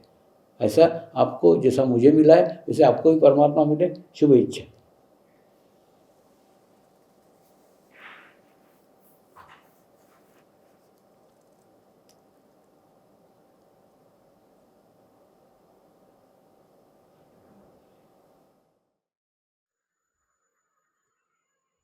जय बाबा स्वामी गुरुदेव, जय बाबा स्वामी गुरु माँ।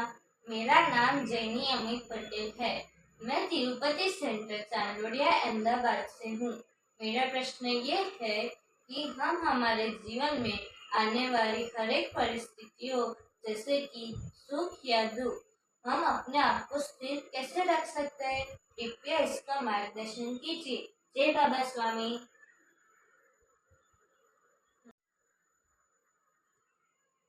जय बाबा स्वामी गुरुदेव, जय बाबा स्वामी गुरु माँ। मेरा नाम जैनी अमित पटेल है। मैं तिरुपति सेंटर चांदोड़िया अहमदाबाद से हूँ। मेरा प्रश्न ये है कि हम हमारे जीवन में आने वाली हर एक परिस्थितियों जैसे कि सुख या दुख, हम अपने आप को स्थिर कैसे रख सकते हैं? कृपया इसका मार्गदर्शन कीजिए। जय बाबा स्वामी।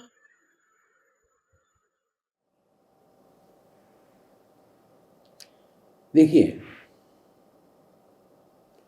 सुख हो या दुख हो, दोनों एक ही सिक्के के दो पहलू हैं।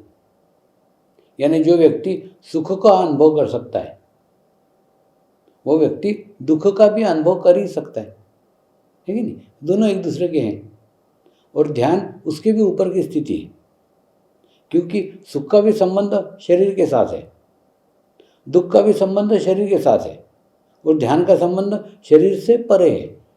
तो जैसे हम ध्यान करने लग जाते हैं वैसे वैसे हमारा आत्मभाव स्ट्रांग होने लग जाता है, हमारा शरीर भाव कम होने लग जाता है और जैसे जैसे शरीर भाव कम होने लग जाता है वैसे वैसे सुख भी हमको अनुभव नहीं होता और दुख भी हमको अनुभव नहीं होता। यानी किसी का कोई तकलीफ कोई परेशानी हमको अनुभव ही नहीं होती, तो सुख और दुख से परे जाया जा सकता है, नियमित साधना से जाया जा सकता है।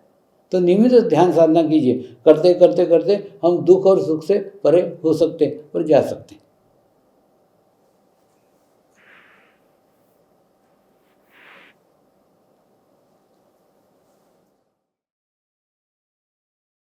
जय बाबा स्वामी.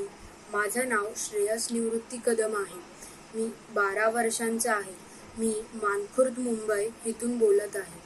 माझे आई वडील दोघंही साधक आहेत आणि आम्ही रोज ध्यानाला बसतो. स्वामीजी, माझा हा प्रश्न आहे की आम्ही सगळे रोज ध्यानाला बसतो, पण माझं काही ध्यानच लागत नाही. ध्यान लागावं म्हणून मी काय करू ते जरा सांगा ना स्वामीजी. थँक्यू. जय बाबा स्वामी. माझं नाव श्रेयस निवृत्ती कदम आहे. मी 12 वर्षांचा आहे. मी मानखुर्द मुंबई इथून बोलत आहे. माझे आई वडील दोघंही साधक आहेत आणि आम्ही रोज ध्यानाला बसतो. स्वामीजी, माझा हा प्रश्न आहे की आम्ही सगळे रोज ध्यानाला बसतो, पण माझं काही ध्यानच लागत नाही. ध्यान लागावं म्हणून मी काय करू ते जरा सांगा ना स्वामीजी. थँक्यू.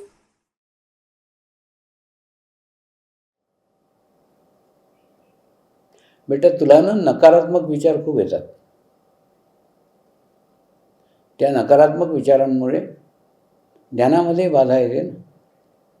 तर होईल काय माहिती आहे, एक तर पहिली गोष्ट, तू ज्या मित्रांबरोबर राहतो त्यांची संगत थोडी चेंज कर, संगत बदल. आपण ज्यांच्या संगतीत राहतो ना तसे आपल्याला विचार येतात, एक.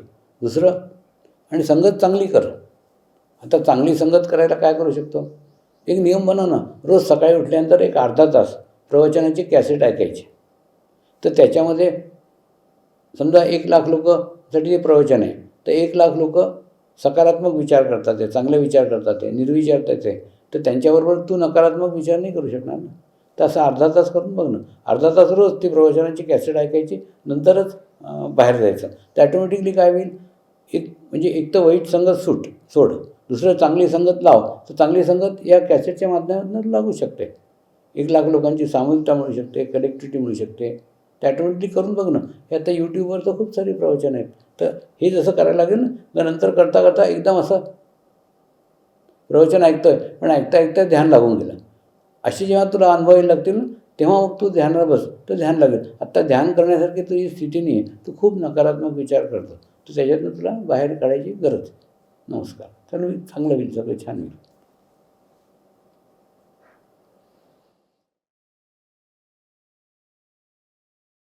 जय बाबा स्वामी, जय गुरुदेव.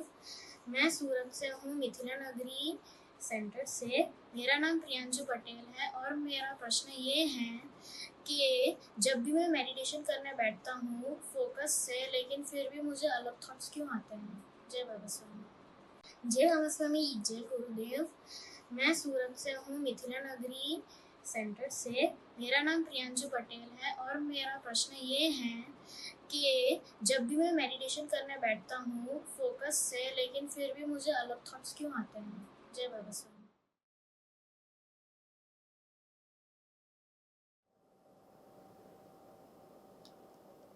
आप अति विचार करते हो, तो खूब विचार करने की एक आदत सी लग गई है. और अति विचार किसको आते हैं, जिनका चित्त बाहर बहुत भटक रहा है, बहुत बाहर जा रहा है. जितना बाहर जाएगा उतने विचार अधिक आएंगे. अब देखो, हम जब बच्चे थे ना, तो हमारे बचपन में एक रेडियो था और अखबार था. तो अखबार भी किसी के घर आता था, उसके बाद में रेडियो भी किसी के यहाँ बजता था. तो वहाँ जाकर के समाचार वगैरह सुने तो सुने, बाकी ज़्यादा चित्त को बाहर ले आने वाले साधन हमारे समय में नहीं थे. अभी क्या हो गया, आपके चित्त को बाहर ले आने वाले खूब साधन हैं. टीवी है, सिनेमा है, वीडियो है, मोबाइल है, दुनिया भर के साधन हैं जिन माध्यमों से चित्त हमारा बाहर जा रहा है. और चित्त हमारा जितना बाहर जाएगा उतने हमको विषय मिलेंगे, और जितने विषय मिलेंगे उतना हम विचार करेंगे. अब देखो ना, कई विषय ऐसे हैं जिन विषयों से अपना कोई लेना देना नहीं है, लेकिन समाचार माध्यम से हम वो देखते हैं. देखने के बाद में हमारा चित्त वहाँ जाता है और चित्त जाने के बाद में उसके विचार आते हैं. देखो, सदैव याद रखो, आप कोई भी फोटो देखते हो तो तो वहाँ से कुछ ना कुछ अच्छी या बुरी ऊर्जा ग्रहण करते हो, एनर्जी ग्रहण करते हो। तो अगर हम अनावश्यक फोटो को देखेंगे, अनावश्यक दृश्यों को देखेंगे, तो अनावश्यक ऊर्जा ग्रहण करेंगे और उसके विचार आएंगे। तो अभी आवश्यकता है ध्यान करने के साथ साथ आप एक नियम बनाओ कि रोज़ 30 मिनट प्रवचन का कैसेट सुनो, वो सुने बगैर घर के बाहर ही मत निकलो। तो ऑटोमेटिकली आपकी आदत लग जाएगी विचार कम होने की, और जैसे जैसे विचार कम होते हैं और दूसरा एकदम चेंज नहीं आएगा, एकदम बदलाव नहीं आएगा। जैसे आपको विचार आते हैं ना 10 मिनट के, उसके बाद में कुछ दिन बाद 9 मिनट का आएगा, फिर 8 मिनट का आएगा, यानी विचारों की तीव्रता धीरे धीरे धीरे कम होगी। और दूसरा एक अच्छी बात है कि आपको कम से कम आपका दोष समझ में तो आया ना, अच्छी बात है। आज मेरा चित्त उसके ऊपर गया, अब आपको विचार कम आएंगे और ध्यान लगेगा। खुश रहो।